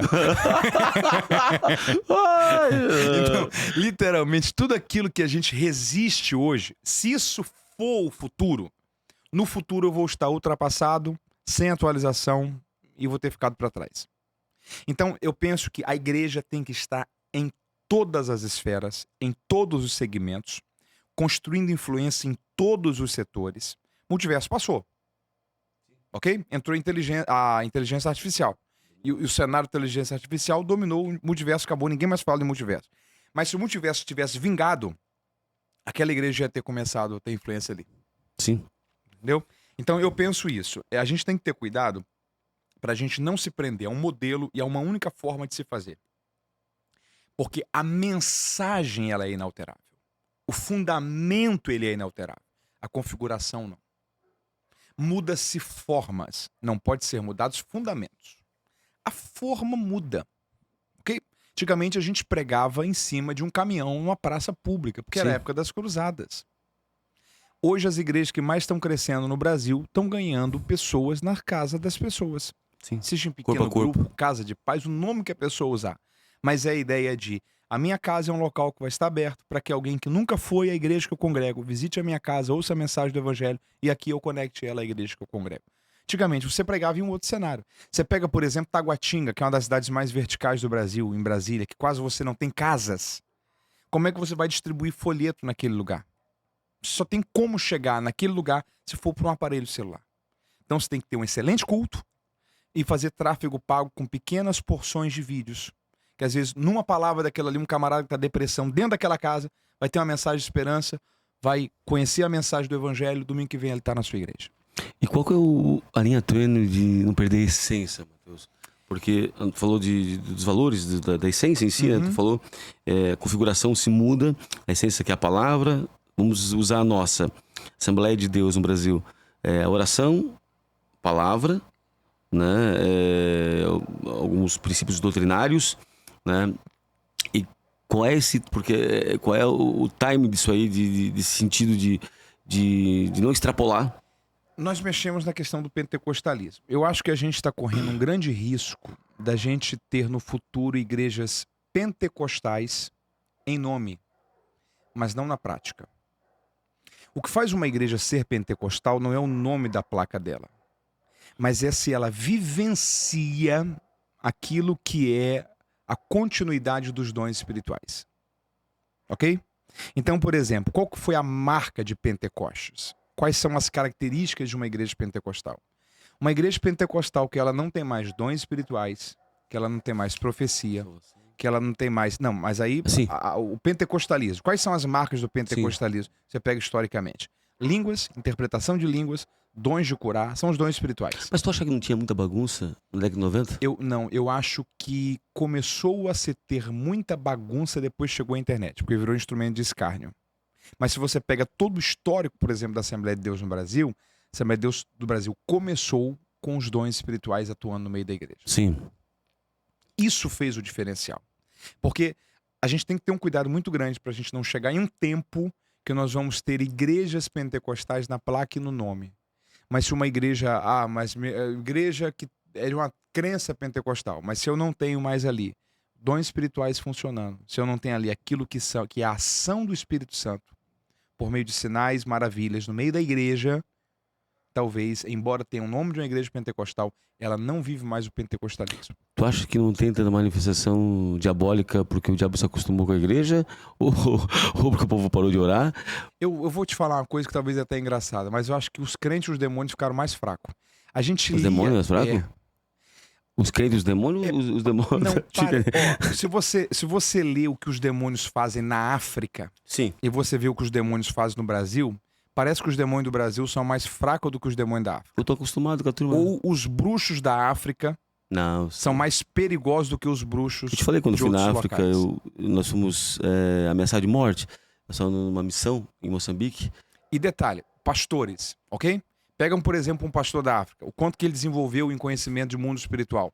Pega um pastor do Brasil. O pastor do Brasil, ele conhece muito menos de mundo espiritual do que um pastor da África. Sim. Ok? Porque parece que quando há uma... A vivência, talvez? A prática e a convivência, a proliferação daquilo ali faz com que você fique mais exposto àquele mundo. Ok? E onde você tem um nível de dificuldade menor, você tem também um nível de dedicação menor. Uhum. O que a gente tem, por exemplo, ultimamente de cenários de, às vezes, cantores evangélicos, amigos de pessoas de outras crenças religiosas que são totalmente opostas àquilo que é a crença da pessoa. Antigamente a gente ganhava pela diferença, hoje a gente está querendo ganhar pela igualdade. Então, o ser cristão é ser indigesto. Jesus era indigesto, a igreja era indigesta, os cristãos eram chamados de perturbadores. O cristianismo nunca foi um negócio muito social, não. De amizade com o mundo. Não, o cristianismo... Spurgeon tem uma frase muito boa sobre isso. O cristão, ele nunca foi um poodle, ele sempre foi um Rottweiler, um pitbull. O cristão, ele era indigesto. O problema é que quando a gente começou a se tornar muito amigável, aí a gente começou a perder muita sobre isso, sabe que autoridade espiritual. Uma vez eu estava muito cabreiro, com muita perseguição. Uhum. Existe muita perseguição no lado médico, na psiquiatria, na psicologia. E eu sou muito invasivo. Na minha clínica tem uns 7 leões. Uhum. O Conselho de Psicologia foi lá e me denunciou porque eu tinha um leão que eu tinha ganhado de um pastor de Porto Ferreira, o pastor Reginaldo da Madureira. Ele me deu um leão com uma cruz.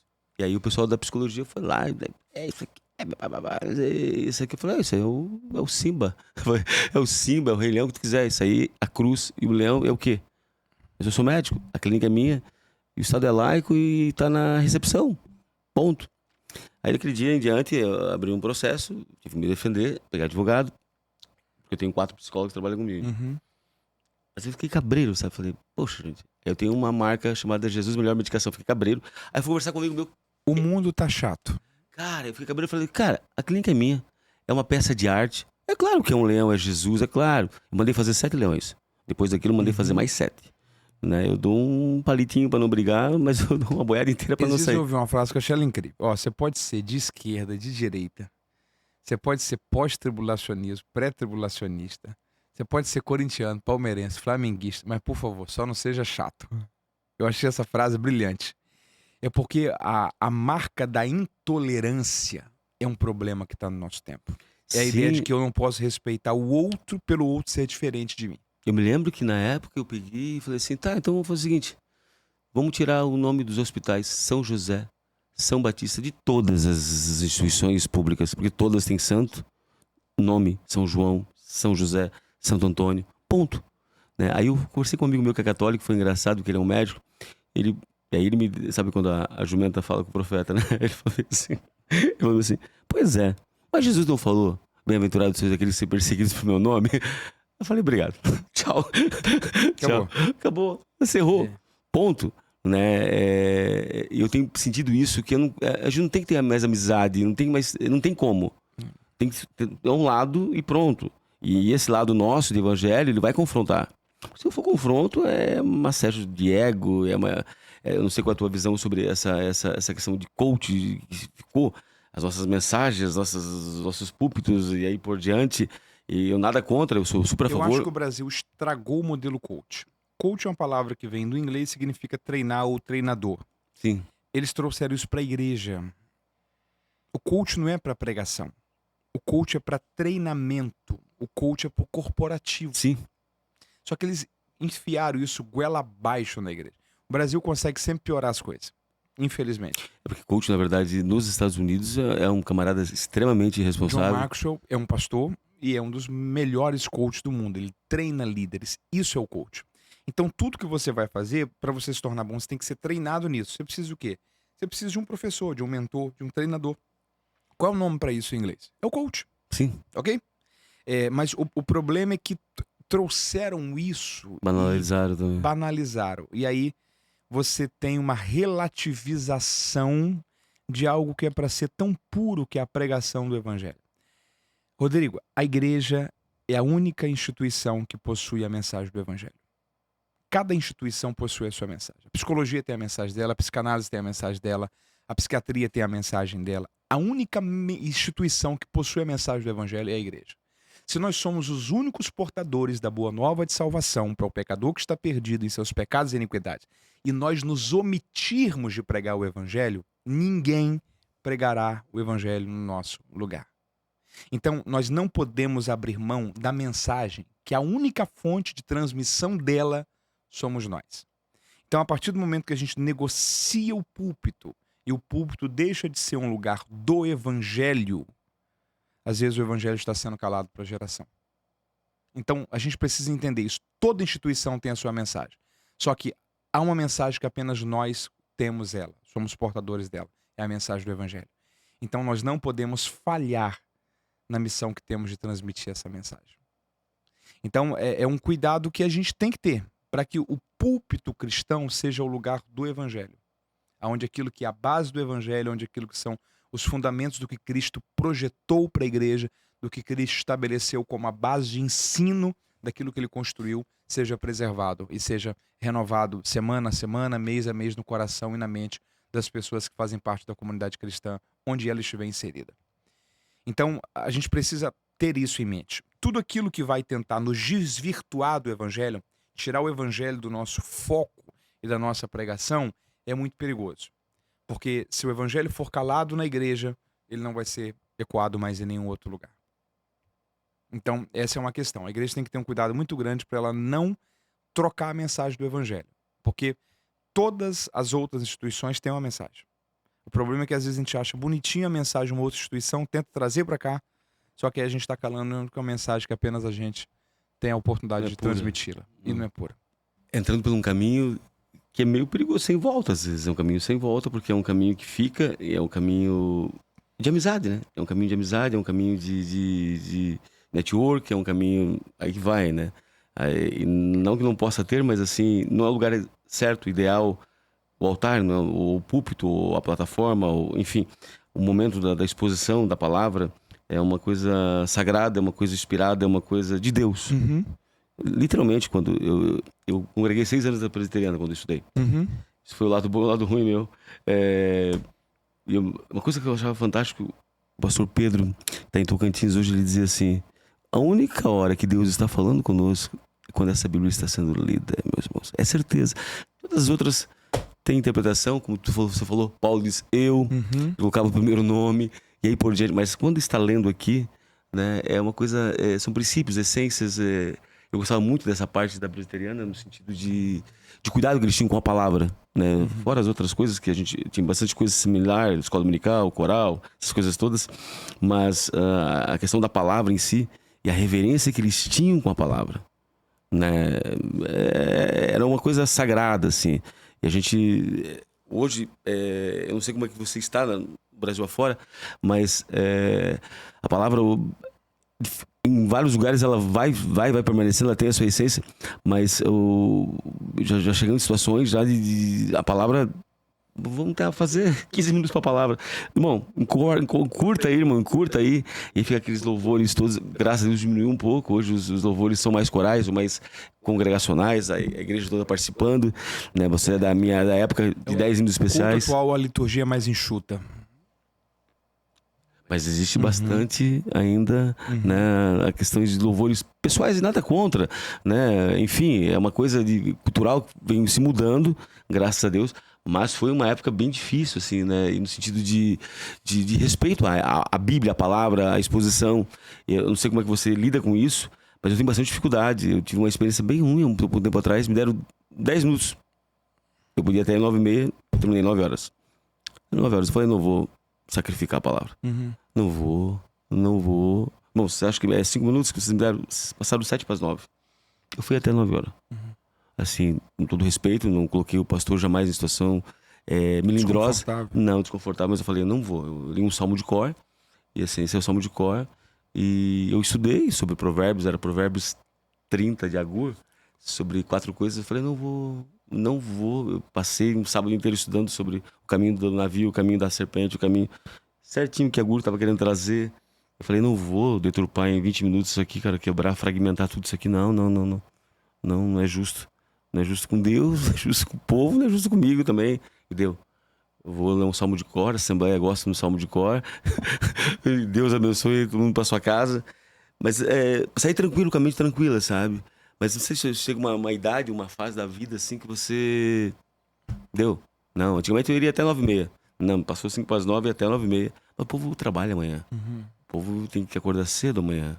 Né? E a igreja, o formato dela, ou ela tem as suas prioridades também, né? São transições, são tempos, ou aprende uma lição e cresce, né? Ou vai ficar até sair fora e vai ficar desatualizado, né? Porque, tipo assim, comunidades que você vê nos Estados Unidos, por exemplo, é 1 hora, né? É 1 hora de palavra, meu Deus.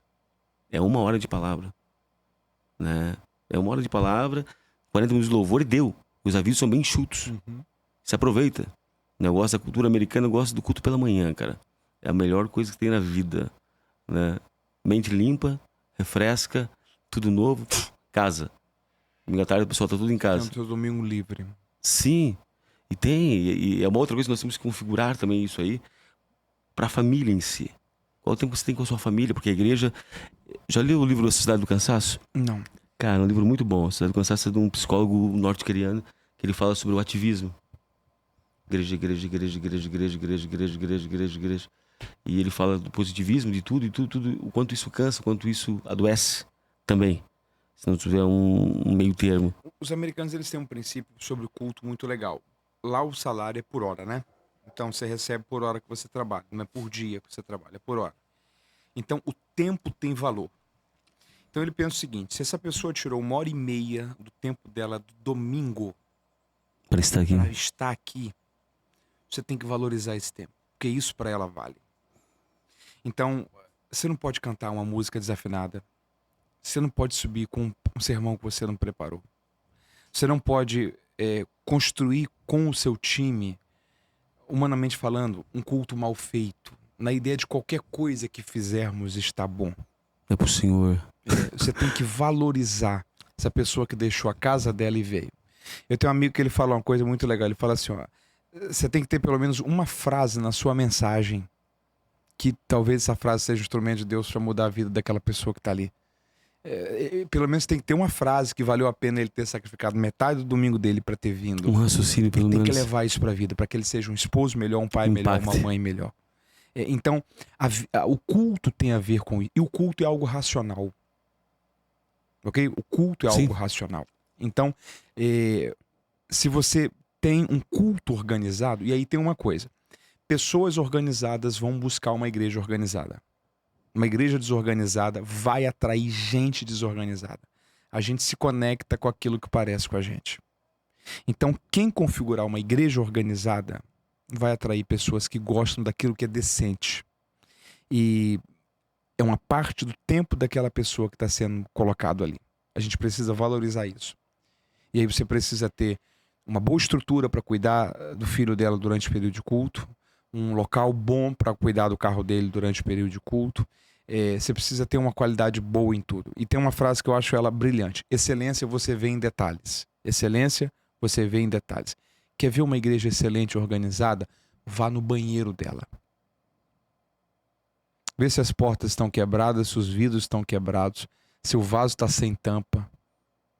Uma igreja organizada vai ter um banheiro organizado. Excelência você vê em detalhes. Se você chega numa igreja que o vidro dela está quebrado da frente, que o letreiro está queimado, que caiu o D da palavra Deus e há 3 anos não foi colocado. Aquilo ali às vezes é um reflexo da desorganização interna que está sendo vivenciada. E excelência sempre vai ser percebida em detalhes. E o mundo não suporta mais quem não é excelente em alguma coisa. As pessoas estão em busca daquilo que é excelente. Porque as pessoas estão cada vez mais exigentes. Ah, mas eu não concordo com isso. Ok, então vai estar cada vez mais perto de gente desorganizada, sem comprometimento. E o problema é só um: você constrói um ecossistema. O ecossistema das pessoas que você convive vai interferir muito em quem você vai se tornar. Então, se você convive com gente organizada... Você falou do letreiro aqui, eu fiquei pensando, pelo amor de Deus, me dá até um negócio ruim. Uma lâmpada que tá fora, às vezes, é uma coisa mínima, mas, irmão, troca. E outra, você acha que o camarada que nunca foi naquela igreja, vai ver aquela igreja mal cuidada, vai querer entrar lá? Não, é uma coisa assim, tem coisa que você aprende lições e carrega pra vida, né? Isso eu não preciso passar por esse erro, ponto. Né? E fala muito da proatividade também, da membresia também, né? Pastor, vamos lá resolver? Eu sempre digo, gente... Eu tenho uma clínica, eu falei assim, queimou. Avisa a gerente. Não avisou a gerente, vem a mim. Eu vou resolver esse problema. Não deixa queimado. O Espírito Santo não vai reacender aquela lâmpada. Não é o pavio que fumega de Jesus. Eu falei, não, vamos mudar isso aí. E fica feio. Pode acontecer um dia ou outro, mas nas próximas 24 horas. Tem um programinha novo de WhatsApp que eu até peguei ontem com um vendedor de imóveis. Que ele dá 24 horas se você responder. E vai ficando no vermelho. Eu vou assumir ele, eu preciso disso aqui. É o câncer da minha empresa. É o WhatsApp. Claro que o pessoal hoje, eles ficaram muito... o WhatsApp ele tem a benção de poder confrontar você, que eu dei a resposta. Mas a gente é falho. Nós temos dificuldade de achar uma ferramenta que pudesse colocar você no amarelo e no vermelho. Entendeu? Porque vem muitas mensagens, 100, 200 mensagens, né? E você vai dando feedback. O próprio sistema... manda você conversar do começo de volta e notificar ela que você viu agora aquilo ali. E até eu estava conversando ontem, com um vendedor num terreno, e aí, que programa você usa? Esse aqui é Suri, nem sei qual que é a empresa. Falei, segunda-feira eu vou atrás disso aí. Eu tenho 2 secretárias que fazem esse trabalho, mas mesmo assim somos humanos e há falhas. Mas com isso aqui não vai ter mais falhas. É R$300 mais bem investido por mês que vou ter na vida. Ponto. Eu não posso deixar as pessoas, porque não é só questão de paciência, é questão de autocuidado, é questão de responsabilidade, é questão de disciplina. Isso aí, né? E dentro do ambiente comercial de lucro. Porque se você não respondeu a pessoa vai deixar o dinheiro dela em outro local. Cara, quando você vai numa igreja, no outro dia chega um e-mail pra você, alguém liga, é diferente. Sim. Mateus, como é que está você? Como é que foi o culto? Gostou ou não? Você sabe perfeitamente, você vai se sentir acolhido. Né? Essa questão de cuidado, né? De cuidado. Você falou em tudo, são coisas pequenas. Eu gostei muito dessa ideia do banheiro em si, né? Porque é um cerne, uma espinha dorsal. É um espelho. Sim, vai refletir muito sobre você, muito sobre você. Esse livro que você lançou agora, Lidere a Sua Vida, baseado em que, Mateus? Ele é um livro que ele é um autoexame, é uma análise. Ele fala sobre 10 decisões pessoais intransferíveis que apenas cada um de nós vamos poder fazer pela gente. Então são 10 decisões como, por exemplo, sobre como vencer a procrastinação, como vencer o perfeccionismo, aprender a gerir melhor o tempo, como desenvolver saúde emocional ou inteligência emocional, dependendo da linguagem, como desenvolver excelência na vida. Jesus foi o maior ensinador de inteligência emocional, certo? Inteligência. Fazer do futuro uma visão, trabalhar a ideia de que o futuro sempre ser um alvo que você persegue. E você nunca vai alcançar aquilo que você não está disposto a perseguir. Então, ele é um livro que fala sobre 10 áreas da vida da gente, que se nós falharmos na gestão disso, muita coisa da vida da gente vai ser comprometida.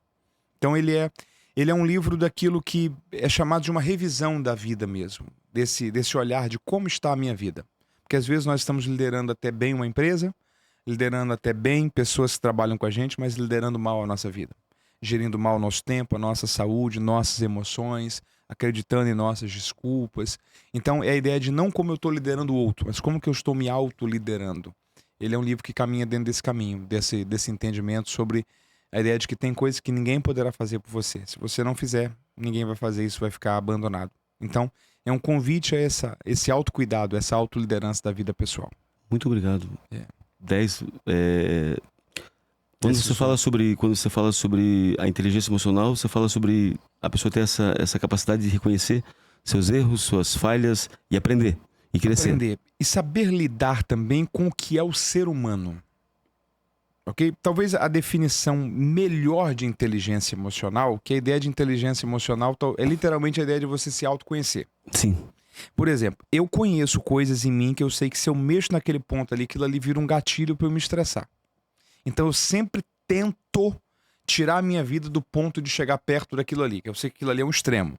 Se eu chegar naquilo ali, aquilo ali me desestabiliza nas minhas emoções. Então esse autoconhecer, saber quais são as áreas que me deixam irritado, o que me faz explodir, entender o próprio temperamento. Eu, por exemplo, sou fleumático. O fleumático ele é muito difícil de tomar decisões. Se você coloca ele consegue desenvolver bem, mas ele tem um pouco de dificuldade de ser protagonista. E aí eu sou ainda um fleumático que sou implosivo. Então isso é uma bomba relógio.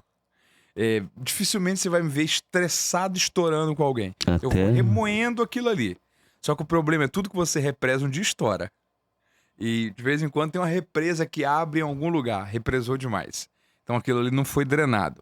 Então essa ideia mesmo de conhecer quais são as nossas emoções, nossos pontos vulneráveis nas nossas emoções e como caminhar de um modo mais equilibrado com isso.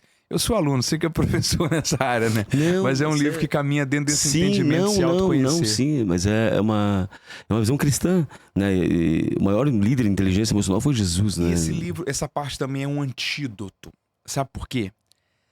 Tem gente que na hora de fazer a decisão ele não te procura. Na hora que deu errado as coisas ele te procura. Eu penso uma coisa comigo. Se a pessoa não me procurou na hora de decidir, mas nem lembre que eu existo na hora das consequências. Porque se na hora que a bomba estourou ele quer dividir comigo o peso, mas na hora de fazer a decisão ele não buscou ajuda, eu não tenho responsabilidade nenhuma com essa pessoa. Eu tenho um amigo que ele fala uma coisa, ele fala assim, Mateus, quando a pessoa vem se aconselhar comigo, a primeira coisa que eu falo com a pessoa é o seguinte, eu vou te ouvir, vou tentar te orientar, mas a primeira coisa que eu preciso que você saiba, esse problema não é meu, é seu. Eu não tenho nada a ver com isso. Porque tem gente que literalmente ele vive fazendo os erros dele, só que ele gosta de colocar o peso das consequências nos ombros das outras pessoas. A decisão é sua. Outra coisa, não vale a pena ajudar gente que ele mesmo não se ajuda. Se a pessoa não está disposta a mudar, não está disposta a parar de cometer os mesmos erros, se ele mesmo não se ajuda, eu não vou gastar o meu tempo com essa pessoa. Eu fiz algumas decisões na vida. Eu não vou ajudar a gente que ele mesmo não se ajuda. É questão de energia, né? Acaba drenando você, acaba isso prejudicando você. Mal. Sim. Não adianta. Você acaba nadando. E qual é a ligação, essa dependência emocional que você tem que lhe ajudar também? Uhum. Eu tenho muito com relação a isso a paciente. Eu tô pensando em me matar, fazer uma decisão sua. Uhum. Você vai desgraçar a vida dos seus filhos. A sua. A minha, como médico, com certeza eu tô aqui para trazer... Amanhã vai ter outro paciente nessa cadeira. Sim. Sim, é decisão sua. É sua, a responsabilidade é sua. A vida é uma decisão sua. Né? Você tá querendo ingerir, você tá querendo se autodestruir. E você é um covarde porque você não permite que o outro não sofra. Uhum. Então você interfere sim na decisão do outro. Porque o outro não tem como decidir não sofrer por uma decisão sua. Então você é um covarde, você põe ela pelas costas. Tive uma conversa muito séria com um paciente completamente suicida. Eu falei assim, não vou passar você não dá o direito de a família não sofrer, de a mulher não sofrer, de o filho não sofrer. Você é egoísta. Você decide por você dar um cabo na sua dor, na sua angústia. A gente tá querendo te ajudar aqui de todas as formas. Você quer para ontem, a dopamina já melhorar 40 anos em uma semana. Não vai dar certo. Né? Agora, não passe para mim essa responsabilidade que essa... E outras vezes a pessoa tá colhendo 40 anos de negligência. Sim. Aí ela acha que 2 meses de proatividade vai fazer as coisas mudarem. É um processo, né, cara? É um processo difícil, melindroso, que tem que ser monitorado. E às vezes a primeira melhora né? Larga tudo. Não vai ser rápido. Não, e aí que tá o monitoramento, né? Eu sempre falo, cara, colocar no trilho a gente coloca. O problema é que tem que ficar monitorando. Até que perceba-se com sintomas, sinais, que você tá apto a seguir a sua caminhada. Ninguém quer ficar com você falando, não quero ficar com você aqui a vida inteira, não, cara. Não. Quero que você flua, evolua, saia, outros possam chegar, mas é uma decisão sua. Né? Eu sempre tenho um acordo com os pacientes, eu sempre digo, eu paro com a medicação se você começar a fazer atividade física. Senão é decisão sua. E aí você age com as consequências, porque não tem como não diluir essa energia toda que você recebe. Nós que lidamos com pessoas, com gente, você já deve ter visto, tem gente que começa a falar, começa a dar um negócio em você, se queixa, vai se queixando aqui, se queixa ali, se queixa aqui, se queixa ali. Não. Cara, não tem... Dói tudo, não tem uma palavra de gratidão, não tem uma palavra de vida. Tu olha assim... Quando é reincidência também. O camarada que tá vindo conversar com você a 10ª vez do mesmo problema.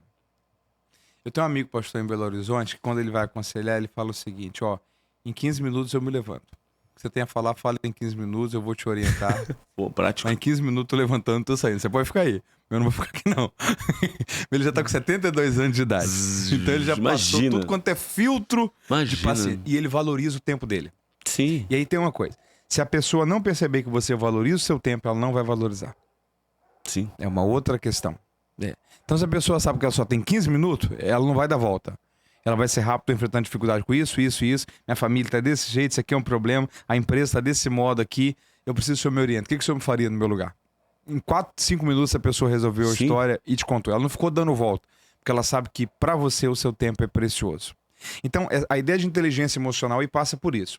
É como se fosse um conjunto de máximas de como que a mente humana se comporta em situações diferentes. E como que a gente pode entender isso, reprocessar isso na vida da gente para que a vida seja mais leve e agradável. Sobre o futuro, que o Matheus vê daqui a 20 anos sobre o Matheus? Espero estar vivo. Saudável. Eu vou estar com 54 anos. Benjamin vai estar com 28. Luíde com 14. Eu espero ter netos. Eu espero estar com uma boa saúde. Eu vou estar... Hoje eu tenho 14, faço 15 anos de casado. Eu vou estar com 35 anos de casado. Vou estar 15 anos permitindo Deus de completar bodas de ouro. Pastoreando? Talvez, mas mais desacelerado. Eu acho que eu não vou estar viajando como estou hoje. Já estou cansado. Esse ano eu completei 20 anos pregando e viajando. Cansa. Eu penso estar fixo em um lugar num futuro não muito distante. Talvez daqui 20 anos, já com 15 anos fazendo isso. Desenvolvendo um trabalho sólido em um lugar. Sendo mais influente nas redes sociais. Tendo escrito livros que tenham contribuído com melhorar a vida das pessoas.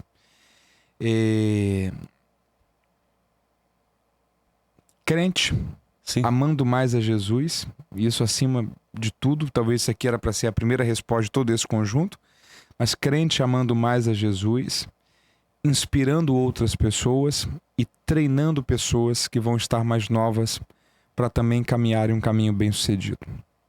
Eu acho que essa é uma visão geral que eu penso. O que eu conquistar além disso, eu vou olhar para Jesus e falar, Senhor, muito obrigado. Eu acho que o difícil não é nem prever como eu posso estar em 20 anos, porque eu acho que isso depende muito de mim. Sim. Eu acho que o difícil é como vai estar o mundo em 20 anos. Acho que Jesus já tenha voltado? Vamos trabalhar a hipótese dele não ter voltado. Tá. Ok? Mas tá na trave, tá no segundo tempo da prorrogação. O dólar vai estar mais de R$10. 20 anos, sim. Se o real não tiver mudado, se ainda for o real mais de R$10.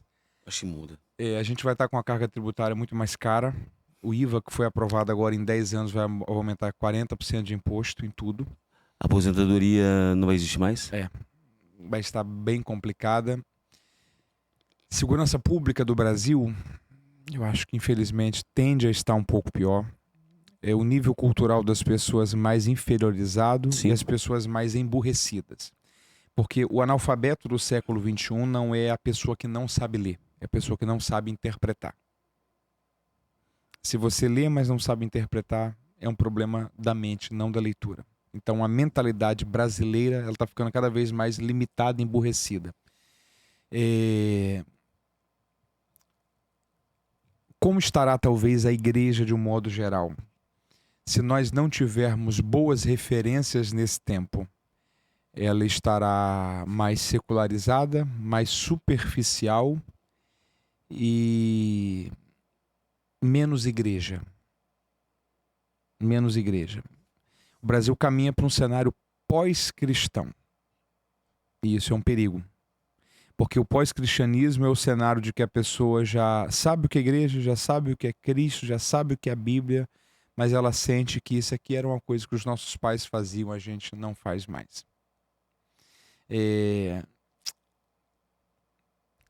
Que Deus ajude que esse cenário esteja muito melhor. Que o real esteja muito abaixo de 6, que é o que está hoje, 6,20, 6,30, enquanto a gente grava esse vídeo. Que a educação no Brasil tenha melhorado, que a segurança pública também, que a credibilidade política tenha aumentado, que a credibilidade dos pastores tenha aumentado, que a nossa educação seja menos ideológica e mais fundamentada em uma construção de um bom profissional para a sociedade. Agora o mundo não será mais o mesmo. A inteligência artificial em 20 anos vai ter reconfigurado totalmente o mundo. Mais da metade das profissões que nós temos hoje, elas não existirão mais, porque não terá mais a utilidade delas. Estar preparado para o futuro tem a ver com prever o futuro, e ele está sendo construído agora. Então, analisar quais são as tendências. O futuro do mundo, por exemplo, passa por robótica, passa por inteligência artificial, passa pela globalização. Então, quem tiver um segundo idioma, de preferência o inglês, e eu acrescentaria um terceiro idioma, o chinês, vai estar comunicando melhor com o mundo, porque a tendência é que a China seja muito mais influente em 20 anos. Eu acho que o mundo caminha um pouco para isso. Antigamente a gente falava que o futuro era carros voadores. Por exemplo, está sendo desenvolvido um chip que você coloca um na sua cabeça, um na cabeça da sua esposa. Se a sua estrutura hormonal cair, em 2, 3 minutos ele comunica à sua esposa que você está perto de ter, por exemplo, um quadro de esquizofrenia. Ou você está perto de ter, por exemplo, um AVC, um infarto. Ele faz a leitura do seu organismo. A gente não tem noção de para onde o mundo está caminhando dentro daquilo que é tecnológico. O que o mundo levou 2, 3 anos para evoluir da pandemia para cá, ele vai evoluir infinitamente mais em 5, 10, 15, 20 anos. A gente vai ter praticamente nada de dinheiro em espécie. Nós vamos ter governos que vão controlar muito mais a economia e tudo. É um cenário difícil prever. Você acha que o mundo estará pior? Eu não digo que pior nem melhor, mas ele estará muito diferente. E para quem se acostumou só com o nosso modelo antigo de mundo, ele vai estar quase que inabitável. Porque o mundo não será o mesmo, as coisas não serão mais as mesmas. Então o que mais me preocupa, às vezes não é nem como eu estarei, porque eu sei que como eu estarei depende da minha gestão. De guardar o meu coração, de cuidar bem da minha família, do meu casamento, dos meus filhos, da minha saúde, das minhas finanças e das minhas emoções. Eu acho que a base da vida passa por isso. Só que eu acho que o que mais preocupa é como estará o mundo que eu não consigo administrá-lo. Para que caminho que ele está seguindo. Eu acho que esse mundo que é o mundo que preocupa mais para onde que a gente está caminhando. Mas ele a gente não consegue fazer muita coisa para mudar. A gente precisa fazer a leitura dele e se acomodar dentro daquilo que for mais sociologicamente perfeito dentro do que a gente vai poder viver. Ensinar fé aos nossos filhos e pedir a Deus que não se esqueça deles na próxima geração, que a graça os alcance, que eles sejam cristãos verdadeiros que amam a Jesus. Amém. Deus te abençoe.